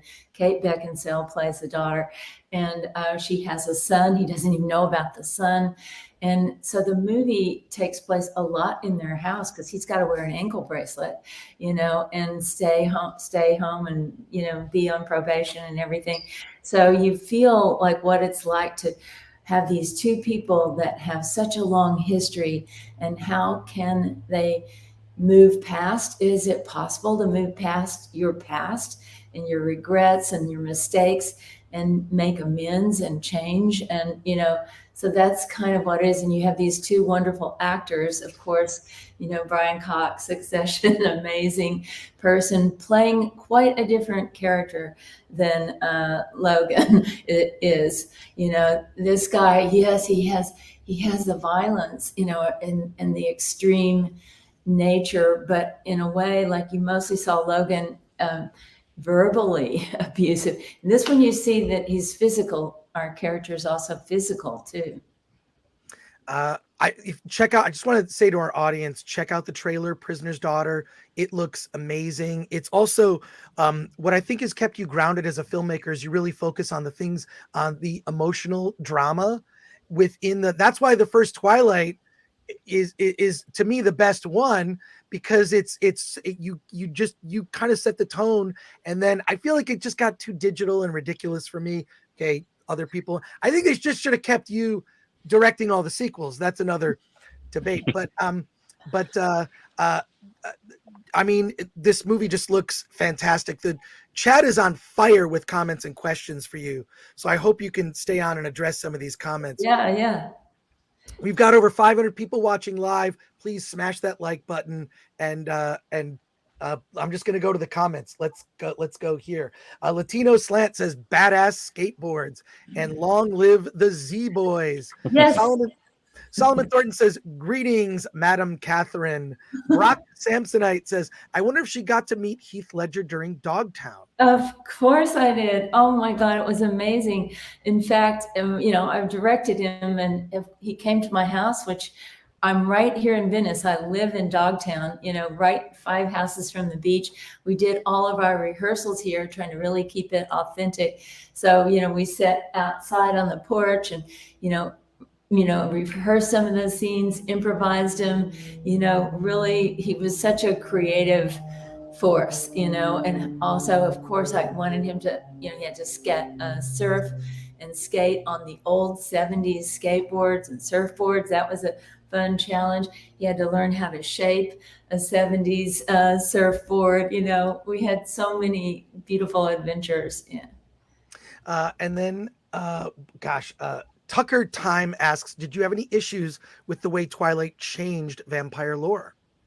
Well, I did think it was pretty creative, that Stephanie Myers had this dream and came up with the idea why the vampires couldn't come out in broad sunlight, and then Googled Forks and found out that was the cloudiest place in the US. And so that made a really cool challenge for us, because I had always seen vampires in like dark alleys in Paris, vampire movies, or dark alleys in London, or New Orleans, but I'd never really seen them out in like the Pacific Northwest, gorgeous trees, moss, all that. So that's one reason I actually wanted to do the movie. I thought, this is going to be amazing. All these hot vampires out in the forest, rocks, trees, it's going to be beautiful. So I kind of like that she came up with her own twist on it. Fletcher Williams says, Ms. Hardwicke is awesome. I love her energy. And Brock Samsonite says, that's the mark of a good director, when they can make a movie I loved as well as a movie I didn't care for. That's true range. Brian Cox is great. Hi, Catherine. Can you talk about Vanilla Sky? Did you watch the original first, CGI versus practical build? Yes, I watched the original, and it was an amazing experience, as you can imagine. And mostly everything we built, we built everything. I got to build incredible sets, like his apartment, Tom Cruise's apartment. Oh, there are so many stories with that, because, oh my God, that's a whole hour right there, which is pretty funny. But yes, he wanted, had the highest standards possible, should have all the quality of Rupert Murdoch, but much edgier and cooler and all this. And so we had so much fun, like coming up with cool stuff, but everything was built, on that. It was, I was the production designer on that, by the way, not the director, of course. Nicholas Vargo asks, hi, Catherine. Just wanted to let you know I liked Mafia Mama, and really am looking forward to this movie too. And Fletcher Williams says, Miss Hardwicke, do you choose the color palette before you shoot it, if you have one in mind, and then modify to achieve it? Yes, I usually pick a painting, like some beautiful painting, like this painting. Oh, let's see. Can you see that one behind me? Yeah. That's my sister's. I'm going the wrong side. That's my sister's painting. And I'll say, like, there's a painting, all the colors in this painting, those are the colors we're allowing in the movie. For example, if you see that one behind me, you could have a beautiful green. You could have, background, sort of the golden light, but be sure that you don't have too much, not all green or whatever. Keep the proportions right. So we might give a few paintings to the prop master, the costume designer, and then they can choose their colors from that painting. That way it really keeps it unified. Or we might change the painting or could be a photograph, not a painting. During the acts, the first act, it's going to be like this. The second act, it's going to get more colorful. The third act, the color is going to drain away. That's what we did on 13. Can I ask you? I mean, I want to ask you a question about like the projects you choose, and how that's evolved over time. Because I think like when I watched Mafia Mama and Prisoner's Daughter, you know, it seems like there's an evolution in the projects you choose and the way you approach them. Can you talk about that a little bit? Yeah, that's such a great question, because for directors, you know, we have a lot of projects that are like we're really passionate about, that we want to make. Sometimes some of them are something that came right from the heart, like 13, Lords of Dogtown too. You know, I had to make those projects, so I just concentrated every second of my time. How can I get this made? But then other times people send you stuff, you know, and you've tried, and sometimes you have your passion project, which I had one on the Monkey Wrench Gang, eco-activists saving the planet, but I couldn't get it made. I just tried everything for 2 years of my life. And then you realize I just spent 2 years and I didn't make it. So you have to decide, like, each project that comes to you or you come up with, is there a good chance to get it made? Is it worth the time and the effort? You know, is it fun? You know, do we have great actors? Will it attract great actors? So in the case of Mafia Mama, I'd already done a movie with Toni Collette. I love Toni. She's magical. She can do anything, comedy, drama, everything. And she said, hey, it's COVID times. We need to laugh. Let's go to Italy and make something that's just super fun, you know? So that movie was just kind of like all fun.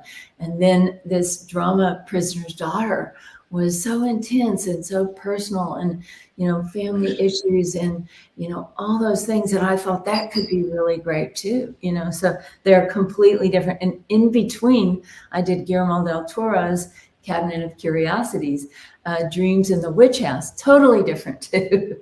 So it was great to just get to, you know, dive into these different worlds. We have so many questions. I don't know how long we have you for, but I'm just going to keep throwing them out until I let me know when you need to leave. But also, and the phone is ringing. That could be. Yes, that's me. Spaceman asked, Catherine, can you please talk about working with Brian Cox? Oh, yes. Okay. Brian Cox, amazing human being and just absolutely legendary and funny as hell and just feisty. I mean, unfortunately, we were going to film it in LA and we had to switch it to Las Vegas. In September, it was 110 degrees many days. Brian was in shock, as I was too. My head was being fried. He goes, I don't want to come over to that set until you guys are ready for me. So I had a guy from Vegas named like Vegas Jack that had to stand in for him. And I tried to figure out what Brian would do. So when he came over, we were ready and we were lit. But he just nails it every time. He knew what that character was.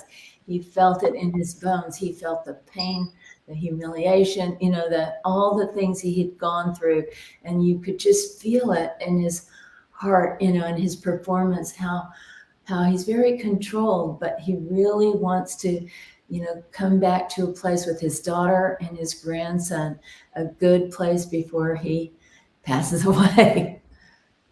Goober asks, how much freedom did you have for Guillermo del Toro's Cabinet of Curiosities? Okay, that was really cool because Guillermo really wanted to empower all the 8 directors that he chose, and he wanted each of our projects to kind of be our own and us to take the, you know, take the wheel. And each of them were totally different. Like mine was set in the 30s in Boston. We had a tree root witch and a talking rat, but every project was different. Somewhere in the 70s, somewhere, you know, all different time periods. So, and Guillermo is the insane master of creatures.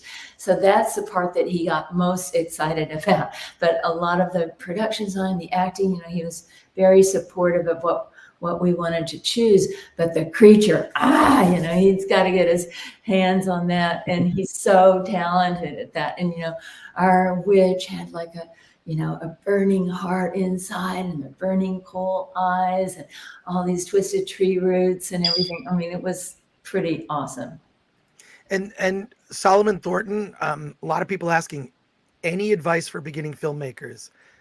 Oh, yeah. I mean, I think right now there's so many fun things you can do.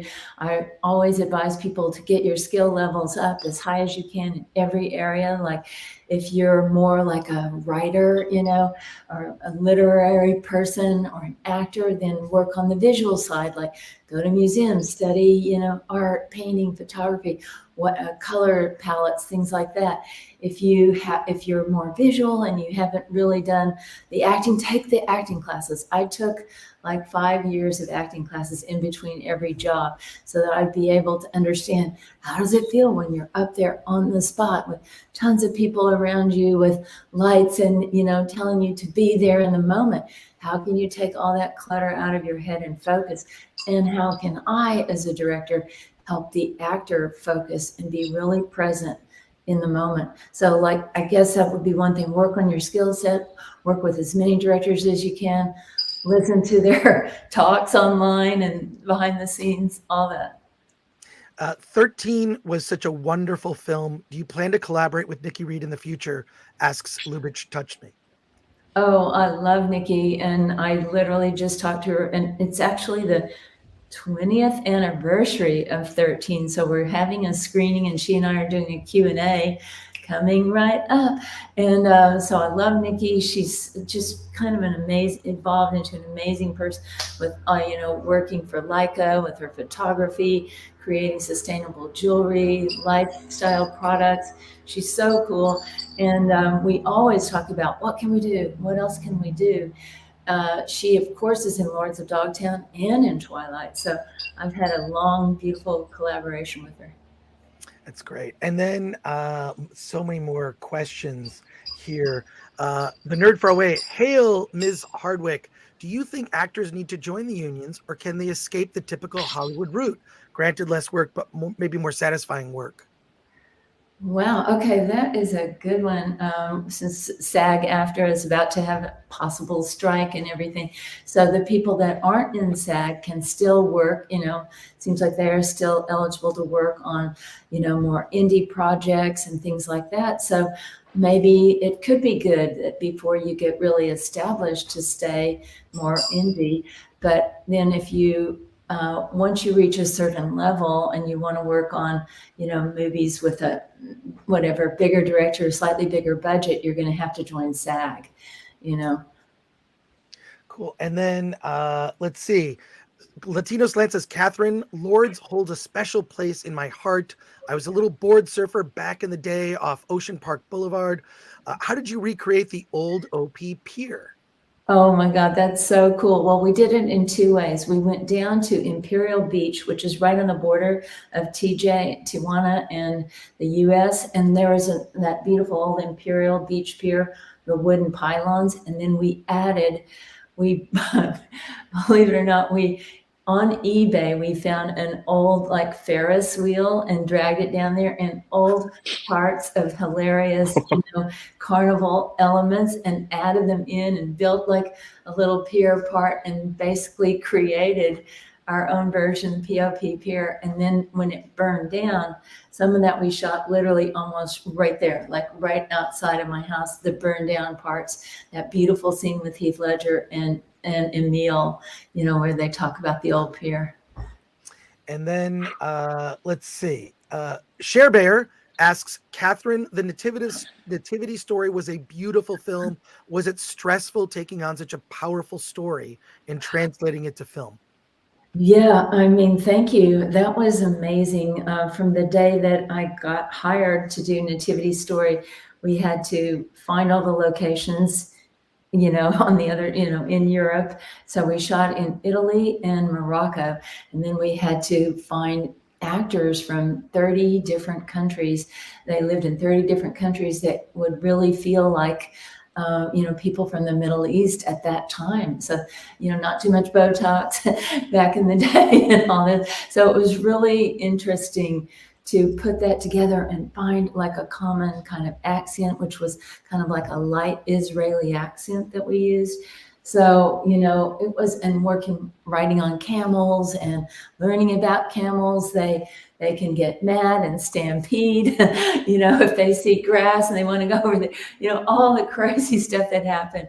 But absolutely a beautiful experience. And that was Oscar Isaac's, I believe it's his first movie, and he's incredible as Joseph. And then Keisha Castle Hughes, who starred as Whale Rider. And it was fun. We had our premiere in the Vatican, and all the nuns, the young nuns from all around the world, had nun crushes on Oscar Isaacs and were just fainting when he walked down the aisle. It was amazing. Mark Clement asks, would you like to do a Lovecraft movie with Guillermo? Yes, and that the project that I did, Dreams in the Witch House, was based on a Lovecraft novella.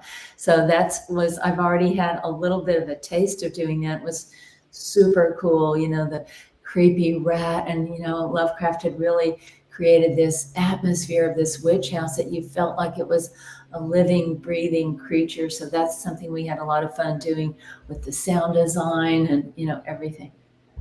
And then, of course, another question here. Lubitsch touched me asks, do you have an actor you worked with whose performance you're most proud of? Oh my God, that is, are you trying to get me in trouble? Yeah, see, I don't want to put you in that position, but there's so many actors that are just amazing. I've worked with like incredible, crazy actors. Obviously, Heath Ledger, Evan Rachel Wood was only 14 and 13. Our young actor Christopher Convery in Prisoner's Daughter. He's, I think, only 13 or 14 when he did the movie. He's incredible too, and his scenes are with Kate Beckinsale and Brian Cox. Most of his scenes are with Brian Cox. It's pretty badass. We have Tyson Ritter in Prisoner's Daughter, who's a great musician. I've worked with him before too, from All American Rejects. He's the most creative soul, and he really had to channel a dark character different from him.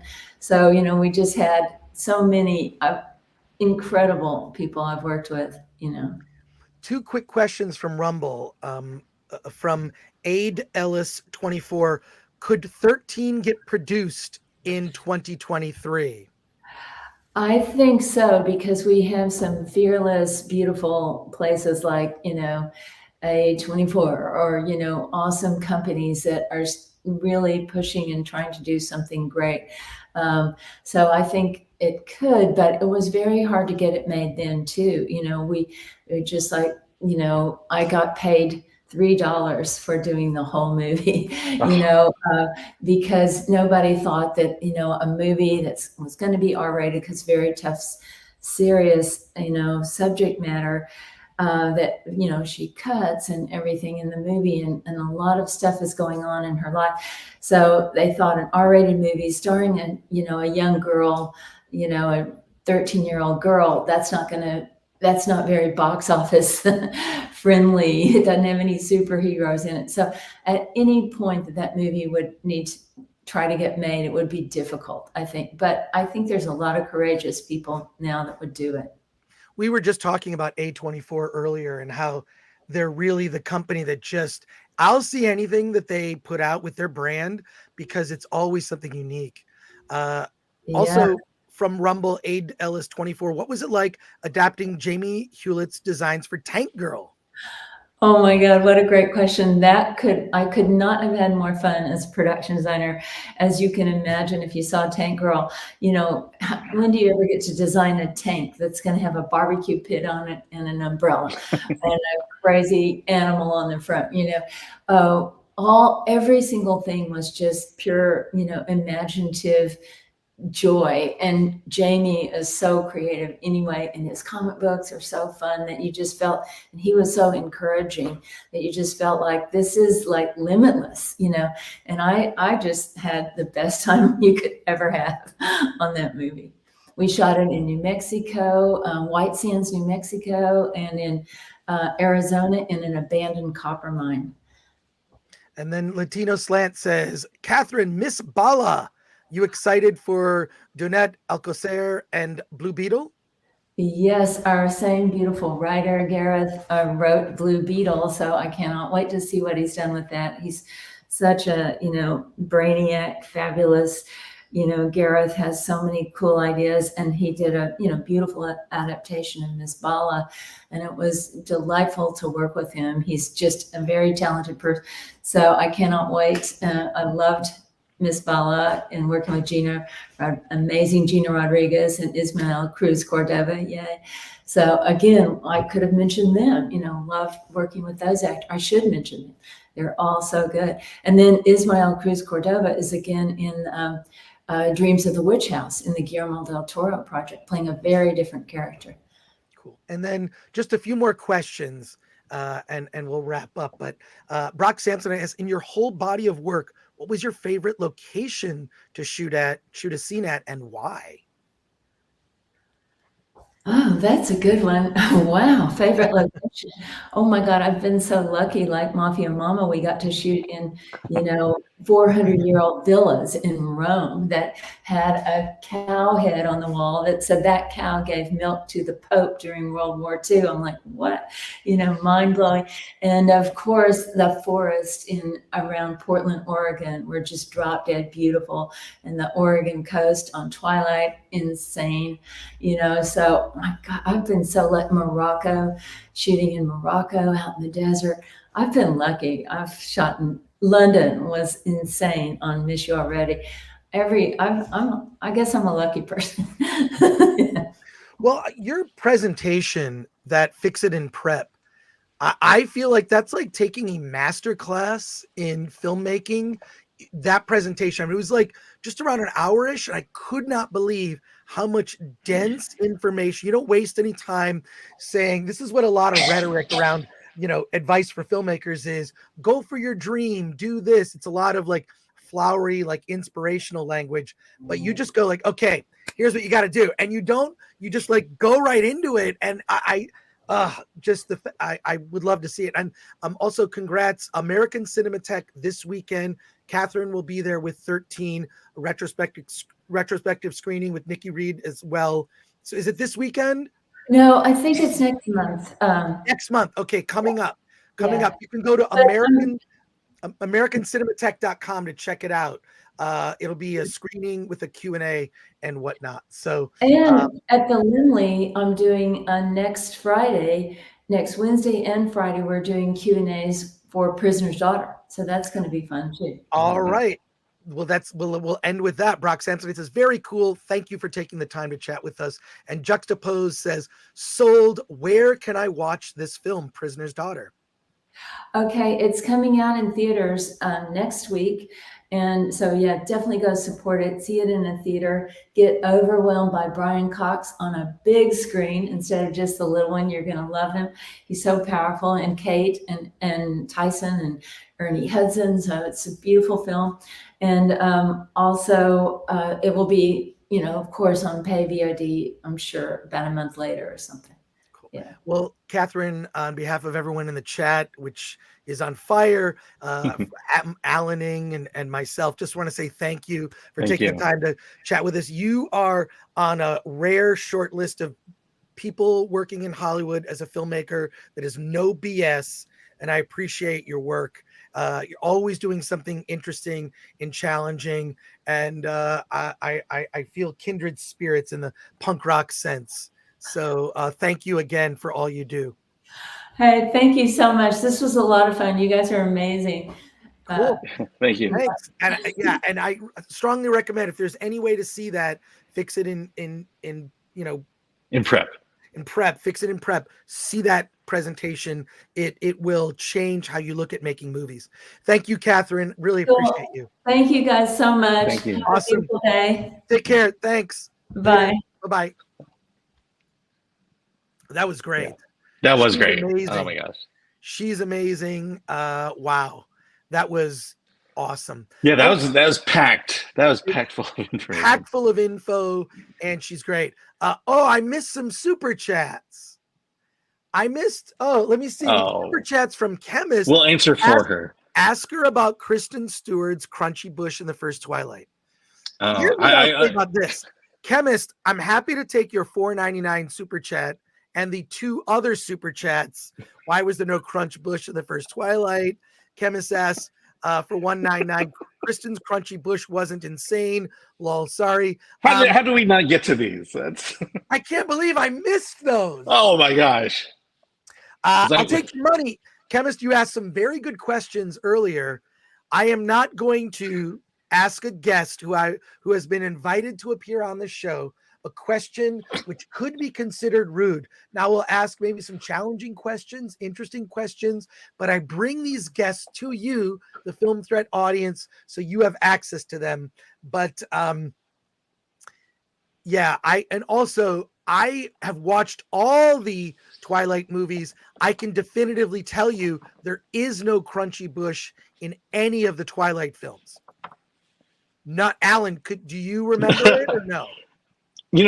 I did not see any of the Twilight movies. I feel bad. I've seen them all. By the way, the reason I've seen all the Twilight movies was for work.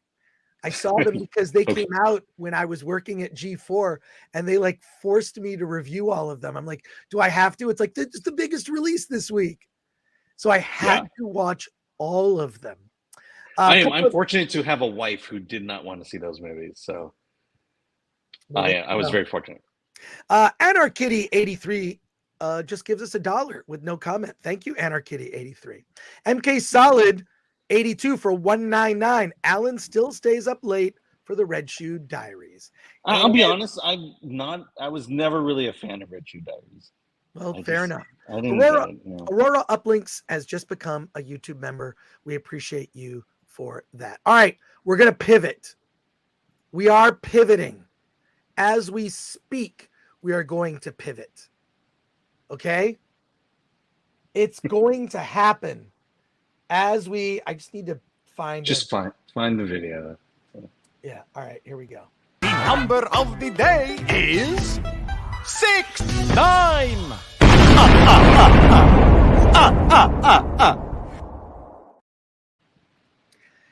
Let's talk about Jennifer Lawrence in No Hard Feelings. Alan, you saw the movie. You texted me last night and said, I've seen No Hard Feelings.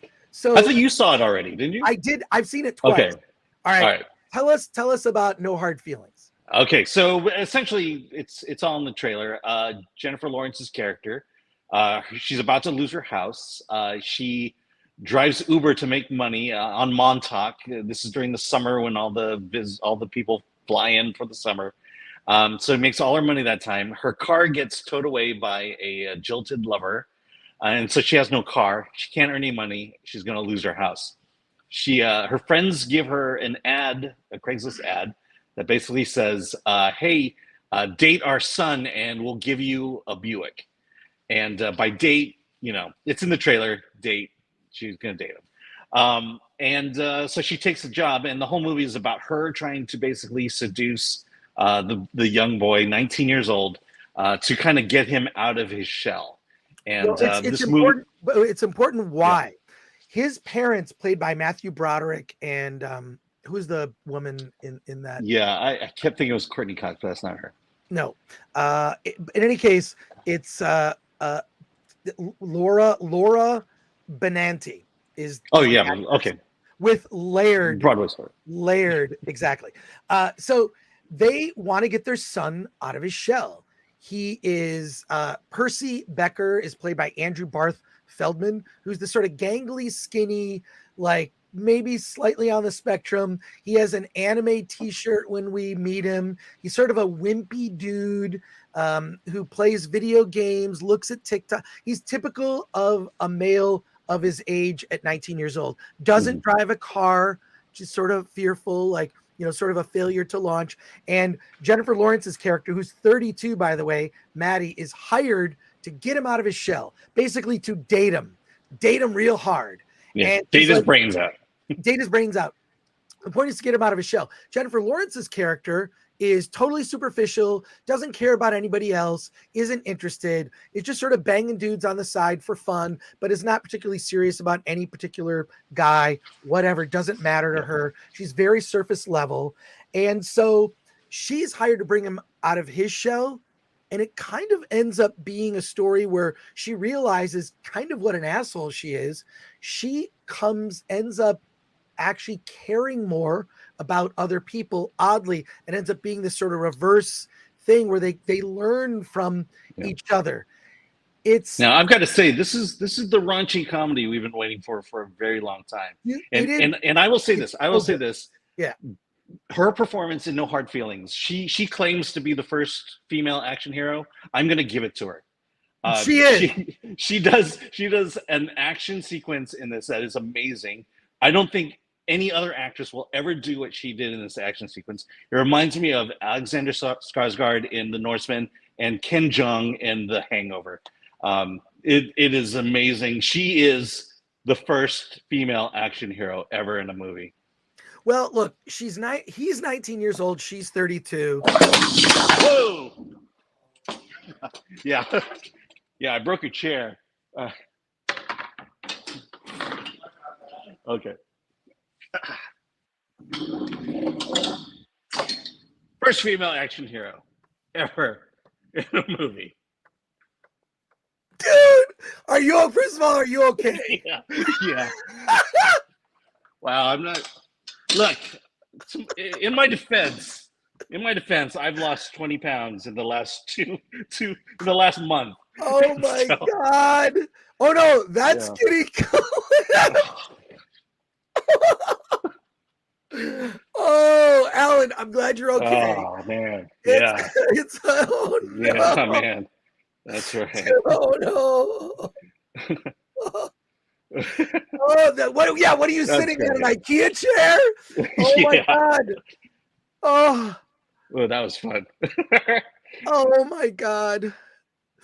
I think that's Yeah. I'm sorry, dude. I'm glad you're okay. It wouldn't be funny if you really hurt yourself. I know, man. Just the sound of the chair. I know. Look at that. Where is it? Here we go. Look at that. I snapped metal. I'm so heavy. Oh my God. Oh. Okay, we have to recover. Wow. I honestly, I feel invigorated. I feel I can conquer the world. But let me talk about this film. I am a fan of movies that are what they call the teen sex comedy, right? American Pie, Porky's, Fast Times at Ridgemont High. What's interesting about those films is that it goes through that experience of growing. They're all coming of age movies in some sense, and it's about how weird having sex for the first time can be. The kid in the film he's a virgin, right? Percy is a virgin, and he has really no experience with girls. He's very awkward. He was teased and bullied as a kid, and Maddie kind of sees something in him, right? And it's also what I do also love about the film. It's raunchy comedy from the beginning to about 2/3 of the way in. Okay. Mm-hmm. There is a scene where Maddie and Percy go skinny dipping in the water. She convinces him to go skinny dipping. They go in the water. They're both completely naked. It's played totally like tasteful. And then some jerks on the beach come and try to steal their clothes and phone. She races out of the water full frontal naked. The audience was shocked. It got a huge applause at the end. And she just sort of starts beating the people. Give me back my phone. Give me back my clothes. Blah, blah, blah. And she got like super like aggro with them. It is the audience couldn't believe it. You've got Oscar winning actress Jennifer Lawrence, all the stuff that she's done. And I would argue, by the way, that if Jennifer Lawrence were in Indiana Jones 5 instead of Phoebe Waller-Bridge, we might have liked that movie a lot better. Yeah, that would have been a whole lot of it. Whole different movie, because Jennifer Lawrence, I believe, at the end of the day is likable. That dumb quote about being the first action star, I know what she was trying to say. She was trying to say that, she wasn't like the first action star, just like, she was basically repeating someone else had already told her, and she mischaracterized the quote. I forgive a lot of like dumb things that celebrities say, because they're not the one usually saying them. It's usually what it is they are repeating something they heard someone else say about the business, but they're saying it incorrectly. I don't have a problem with Jennifer Lawrence at all. In fact, damn, she looks good in this movie. Oh my god. Oh my Yeah. god, she looks so good. She dresses super sexy, mini skirt, high heels. She's trying to seduce this kid because she needs the Buick so she can get so she can go back to doing Uber so she can save her house. And there's this couple. Oh my god. What is it? Sarah and Jim are her friends, played by Natalie Morales and Scott MacArthur. They are hilarious in this movie. She's pregnant. They're this married couple that just like is just riffing on each other and just like, oh my god, they are their chemistry. And she's they're best friends with Maddie. The whole go back to the ocean was my favorite part. Oh my god. And then there's a scene that is this movie tells you within the first 5 minutes this is not a woke film. There's a guy that Jennifer Lawrence works with that's I believe he's a Native American. And she's saying to him, do you know what it's like to have someone come to your place and try to take your stuff? Then they cut to his reaction. The audience burst out laughing. It was so funny because it acknowledges it, but there's zero woke about this movie. It's negative woke. It makes fun of woke shit. It's raunchy. It's funny. It also has a heart. And in the last act of the movie, it becomes a bit more serious drama. I love that. It reminded me of movies I loved growing up. Like people forget that there are teen sex comedies from the past that dealt with serious issues. Porky's dealt with anti-Semitism. Okay. One of the characters is Jewish and he's bullied and ostracized because he is Jewish. In Fast Times at Ridgemont High, they deal with abortion. Okay. In this movie feels like it connects to it in some way because of the May-December romance dynamic. One of my all-time favorite indie movies, Harold and Maude. So heartfelt. Harold and Maude is a beautiful film about a May-December romance. A kid in his early 20s played by Bud Cort. Ruth Gordon, who is older, she plays Maude. She's in her 80s and kind of, doesn't want to be here.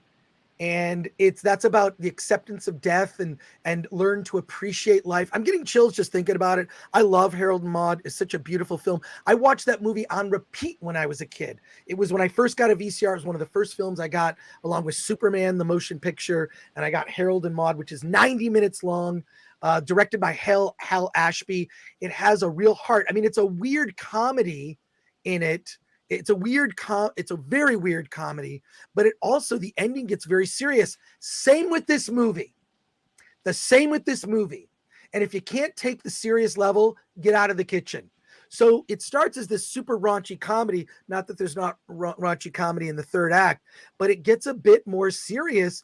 And you see that both characters, Maddie and Percy, are changed by their relationship. They become genuine friends. And the journey along the way, the raunchy humor, you got to see it with a packed audience. So I strongly recommend this movie. Yeah. I recommend it. Put aside you're like, oh, I don't like Jennifer Lawrence. Just go see it. But see it with a big audience. I really enjoyed it, and I can't stop thinking about Alan falling in the chair. Yeah, I wish that was in the movie. Yeah. I mean, definitely, this is one of those movies you do want to see it in a big crowd. It really works with a crowd. Strong recommendation for no hard feelings. It harkens back. I would even compare it to something like Risky Business. Tom Cruise. Yeah. Less complicated than Risky Business. Tom Cruise and Rebecca Rebecca De Mornay. De Mornay, yeah. Rebecca De Mornay. She Wally George's daughter. Yes. For those that aren't aware who Wally George is. So I think that was actually my first sex comedy. Yeah, it's a beautiful film. Soundtrack by Tangerine Dream. Tom Cruise is in it. He gets involved with a call girl and a drug dealer and then ends up falling for her. It's the problem with the teenage raunchy sex comedy is it's focused on the sex comedy aspect. The really good teen sex comedies had other layers. This movie has those layers. This movie has layers about, how we connect with people, why people are so superficial. There's a great scene where Jennifer Lawrence and her character name, Maddie and Percy, they go to like a high school party.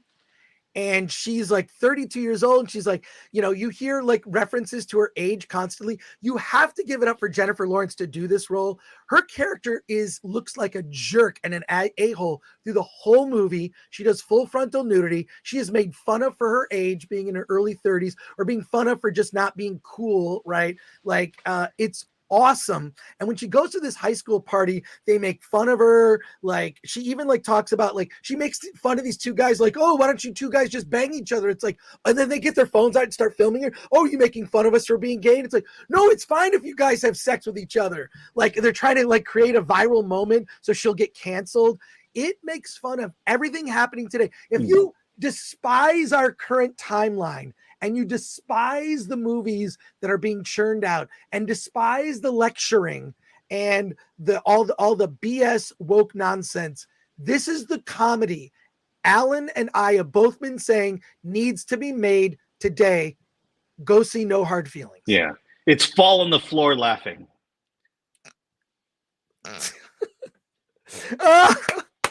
Oh my God. That'd be a great place to actually put you falling on the floor. That ends the review. No. Note for Glenn, end the review, fall on the floor laughing, have Alan full screen just fall on the floor, and then the review's over. Yeah, there you go. Let's go to your comments and questions here. I'm going to start with super chats, and then we might talk about Black Mirror. I don't know if you can stay, Alan, but I will. Yeah, I got it. A little bit of time. The Northman, yet another Robert Eggers movie, says Chemist for 199. Yes. Chemist and I'm for just saying the 199. fight scene very similar, Clipped. except a little more graphic. All right. Clipped on IG. And MK Solid 82 for 199. Alan just made clipped history. When you just disappeared out of frame and you heard the giant sound. Oh my God. I know. I think 69 is officially retired. Oh my God. Miss P Coffee, can you make sure to note that on the timestamp? When you timestamp the show, timestamp Alan falling out of frame. Oh my God. All right. It's the sound of one man laughing, says hit the like button to make the body injury all worth it. Goober. Yes, by the way, I think we're at 82,000. Let's get that now up to 83, 85. Yeah, let's do it. I don't know that it was body doubles. I mean, maybe. No, they were. It doesn't look. She just like. I want to believe it's her. I want to believe it's her. I mean, it was lit in a way where you don't really see everything, but Mr. Skin will be on the case. Yeah, but my understanding is Asteroid City, it was a body double. Yes. Corny bum, Alaning, more like falling. Am I right? Yeah, I've never heard that joke before. You, Me, and the Movies for 10. New chair fund for Alan. Thank you for that. And hey, it's me in HD. G's for nudity. Frank Gore will forgive anything. I'm just saying here, look, we've gone through this awful period. We're going to look back on this period of film in cinema, and we're going to go, that was a new dark ages. The movies that are being made that have all this BS nonsense that we complain about, the checklists, we're going to look back on it, and these movies are not going to age well.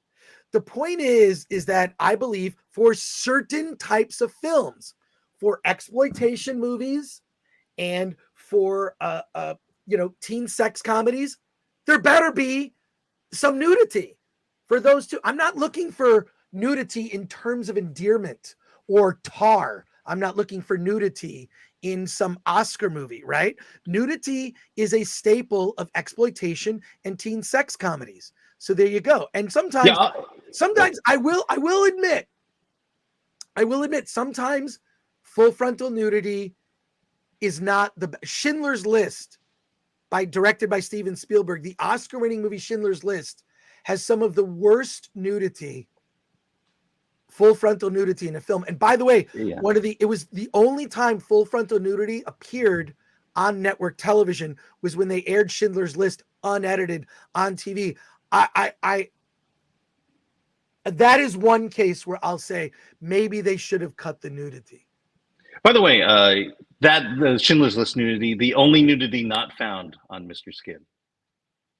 Well, there you go. Mr. Skin showing restraint. In Meatballs 4, they dealt with Bob's. Bob's? Or boobs, maybe. I don't know. Tom Siebert. Risky Business was a cut above those other teen sex comedies because of the acting and movie star power. Tom, you're absolutely correct. That movie was I don't great. think you can compare that to No Hard Feelings. Well, they're different movies. What I'm saying is that the teen sex comedies that built the genre all had other layers. This movie is very much in the zeitgeist. No Hard Feelings is very much in the zeitgeist because it deals with, there are a lot of kids these days that are young kids that are having trouble kind of beginning their lives. They are fearful they're getting driver's license later in life.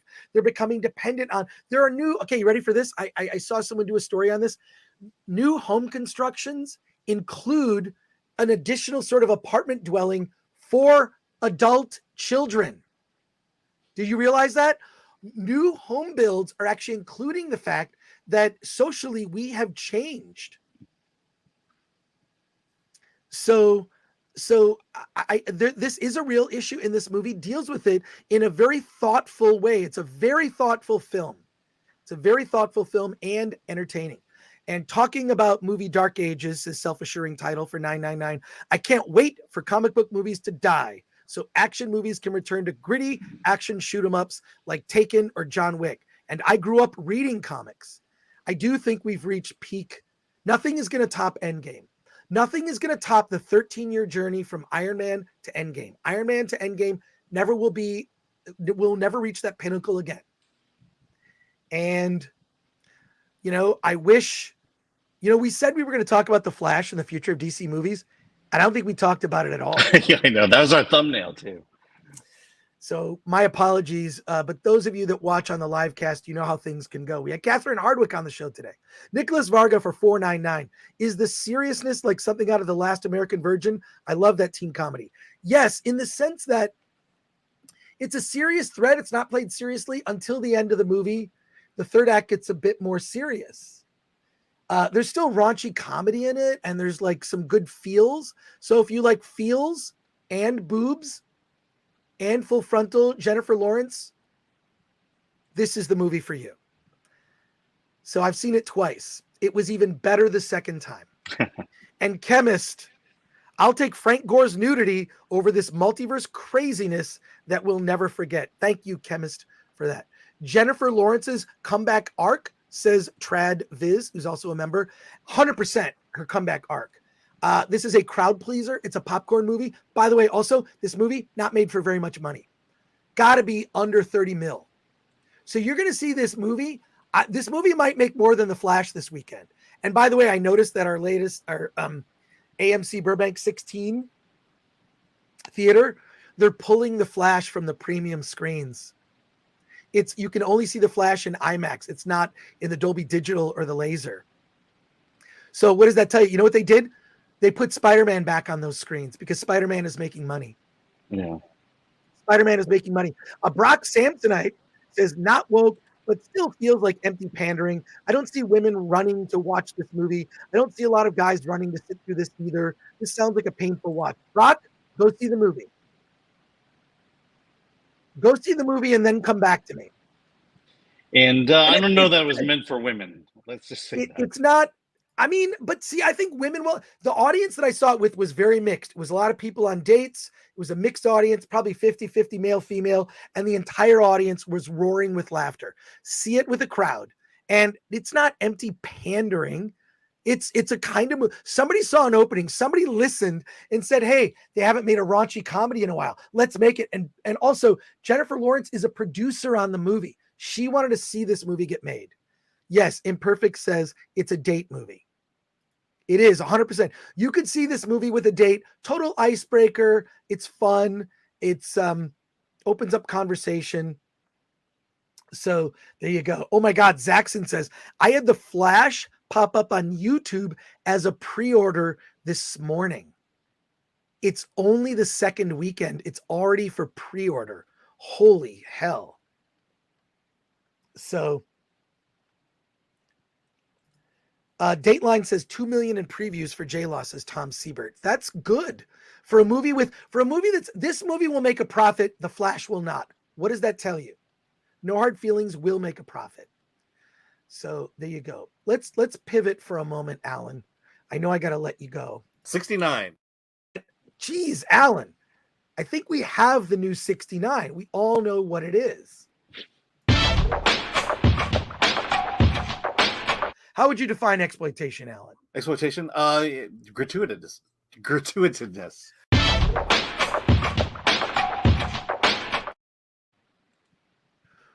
Well, there you are then. There you are then, Alan. Yeah. See, while those videos are playing, we can put up like a background. Like that. Or like this.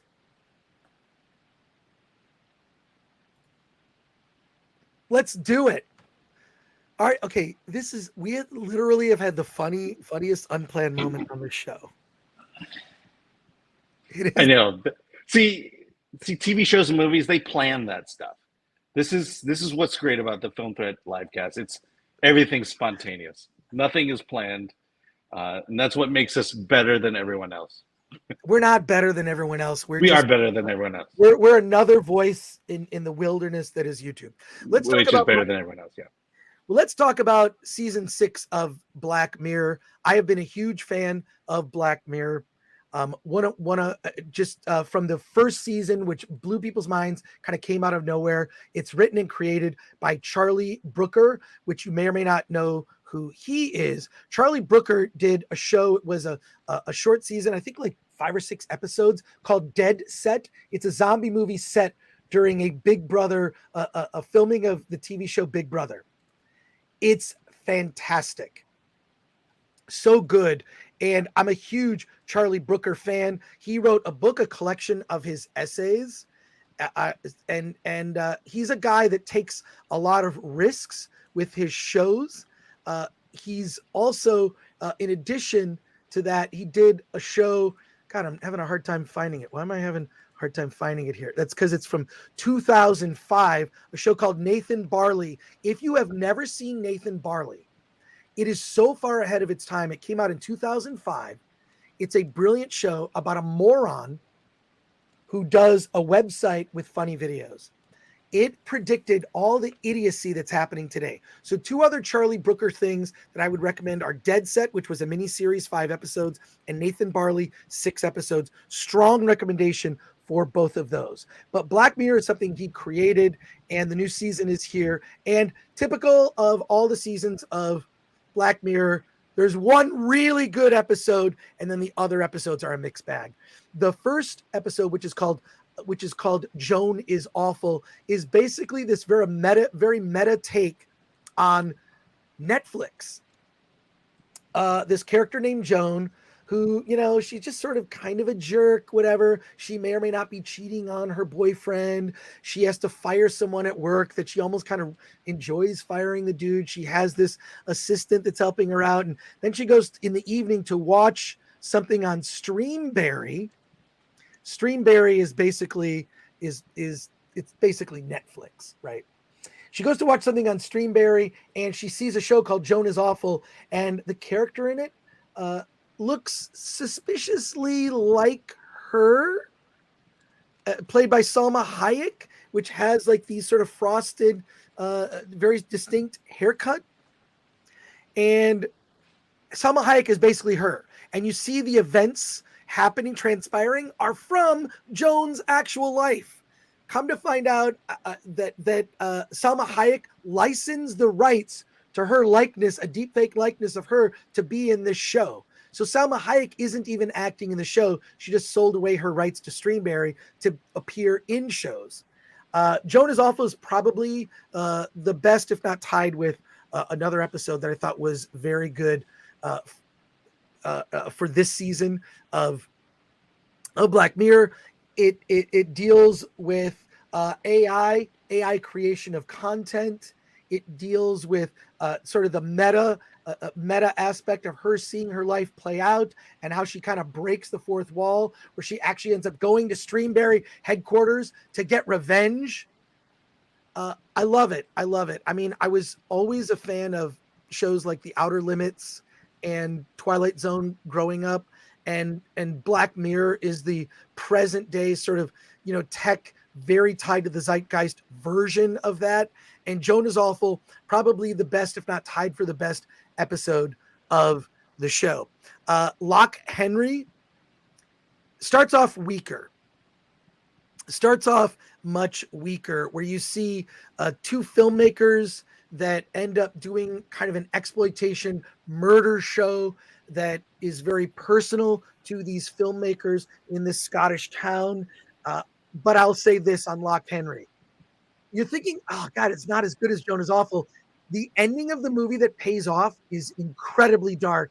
It made me really enjoy that episode a lot. So stay for the ending. It's worth it. There are only a total of 5 episodes for this season. I'll go through them briefly. Beyond the Sea is about 2 men on a ship where they're able to actually go on a ship on a 6-year mission in outer space on this vessel. Okay. It's Josh Hartnett and Aaron. Why am I spacing on his name? He was in Aaron.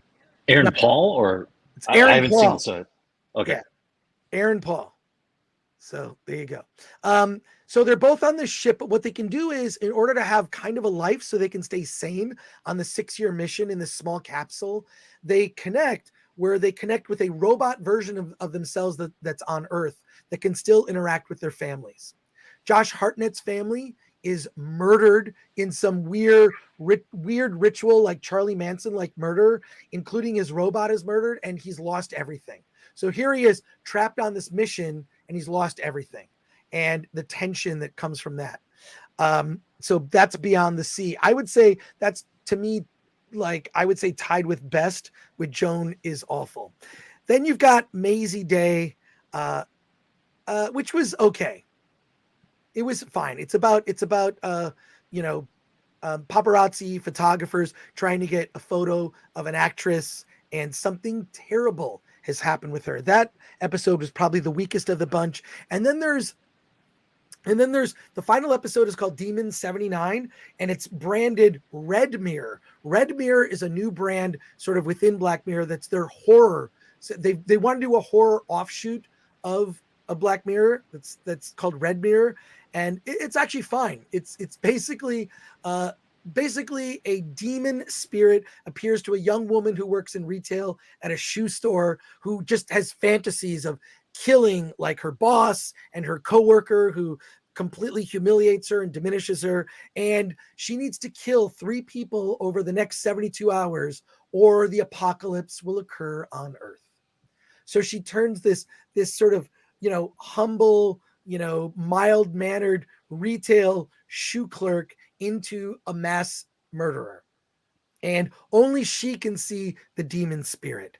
That one was, that warmed up for me. It's a little over an hour. So it's like an hour, 15 minutes.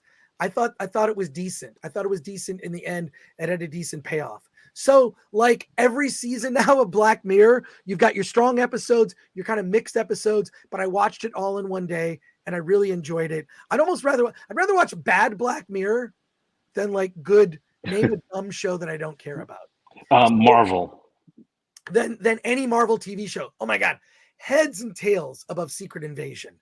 So I watched it all in one day and really enjoyed it. Joan is Awful is really good. So there you go. Those are my thoughts. Let's go to our comments and questions in the chat. Alan, and real quick, Alan, do you have to get to a screening? No, I'm good. The screenings tonight are in the evening, so Okay. I've got 2 movies tonight. Don't you have some barbecue to eat? Yes, I do. All right. Brock Samsonite, no hard feelings, will turn a profit because it's a small budget pick. That doesn't mean it's good in the current movie climate of blockbusters with budgets so big if they have trouble even breaking even. I'm not arguing that. Why is that a debated thing? Like, Fine. Like, why did Elemental cost $250 million to make? Why did that cost so much money? I'm just saying, I like the movie. You should go see the movie.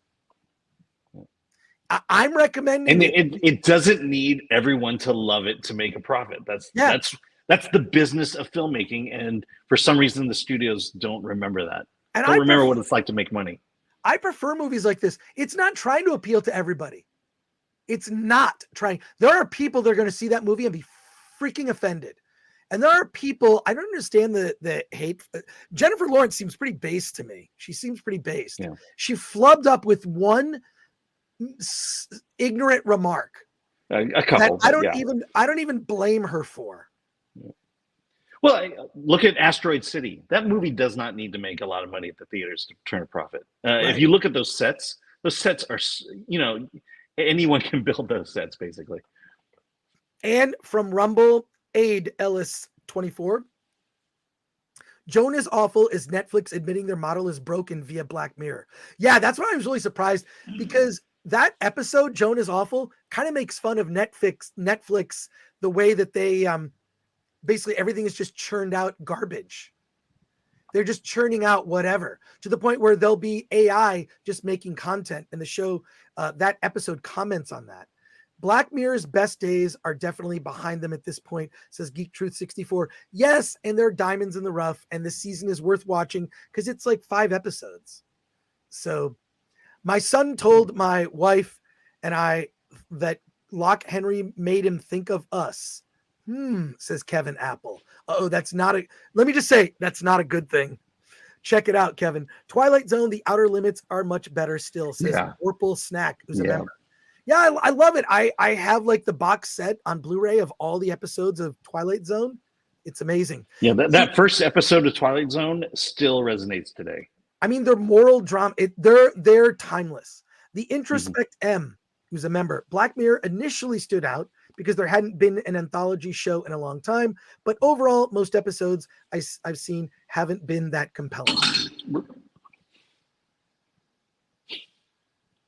That's the remnants of the chair. Sorry.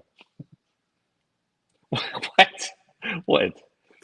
Wait, you should end the show with just falling backwards. Can you do it safely? Don't do it, Alan. Don't. Yeah. It's all good. It's not my chair.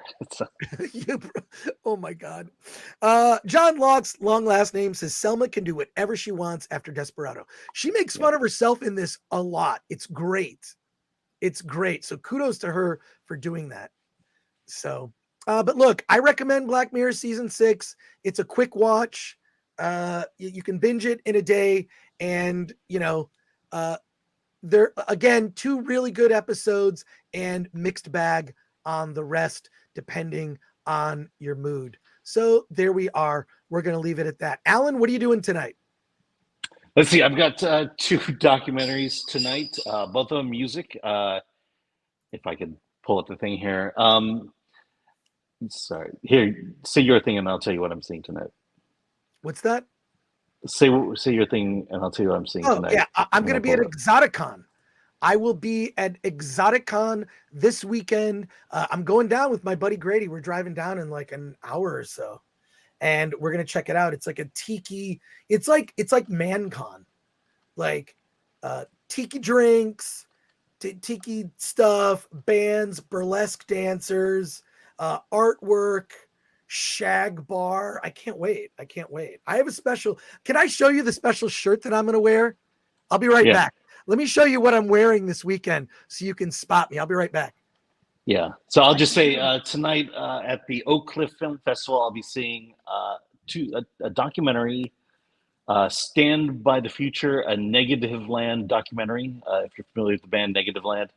Also, I'll be seeing Problemista, which is a comedy. And then tonight there's a party/concert with Planet B. And Justin Pearson is going to be in attendance. Take a lot of pictures and post on your personal Instagram or Twitter or whatever. Tag Film Threat, and we'll see. Here. I'm going to put myself full screen for a second. So I have 2 shirts for this weekend. Here's one of them. It is ugly as hell. And bonus points if you know what this is from. Here's my other shirt. I'm going to be wearing this on Saturday. Does anyone recognize this? Does anyone recognize the pattern on this shirt? Bonus points if you recognize it. Anyone? Let's see. Just checking the chat. No one's See the pattern? Anyone from Atlanta recognize this shirt? Anyone? It's from Gone with the Wind. It is not. It is not. That is the pattern of the carpet at the Marriott Hotel that was when people went to Dragon Con. Someone took the pattern of the carpet and made a shirt out of it. And it's incredibly ugly. Is that the hotel floor from Dragon Con? Says John Long last name. Not longer. They Marriott floor. Yes. So years ago, I bought Marriott floor shirt, and I'm going to be wearing it to Exotikon because it just seems appropriate that you would be drinking tiki drinks with this shirt. So there you go. All right, that wraps it up for us today. Alan will be at the Oak Cliff Film Festival. I will be at Exotikon. Next week, Critics Court returns with Anna, that Star Wars girl, Andrew from Legal Mindset, and Jay, Drunk 3PO, and an all-star defense team. It's going to be an incredible battle. I want to thank everyone in the chat. I want to thank Lord Thoth, Latino Slant, and our mods. I want to thank Ms. P. Coffee, Glenn Brown, my producer. And you know what? I want to thank Alan. You're welcome. For the greatest moment in Film Threat Live for new content for the next Film 6 Threat months. That is going to be a YouTube. That'll be a short. That'll be its own video. That is, oh my God. But thank you. Hail to everyone in the chat. Thank everyone who sent in super chats today. We appreciate you. Critics Court next week. And a week from today, guess what? Open spoiler discussion on Indiana Jones. We're going to talk about it. There are other movies we're going to discuss, but we're going to be talking about Indiana Jones. Good and bad. And, okay, for those of you that don't care, don't see Indiana Jones. For those of you that do care, please see Indiana Jones on Thursday so we can discuss it on Friday. I want to know what you think about it. Yeah, All right. and we need someone who's going to like the movie to especially see it and then come on the live stream or get in the chat of the live stream. Well, that'll be like panning for gold if we can find somebody. Alan, take us out. Let's get out of here.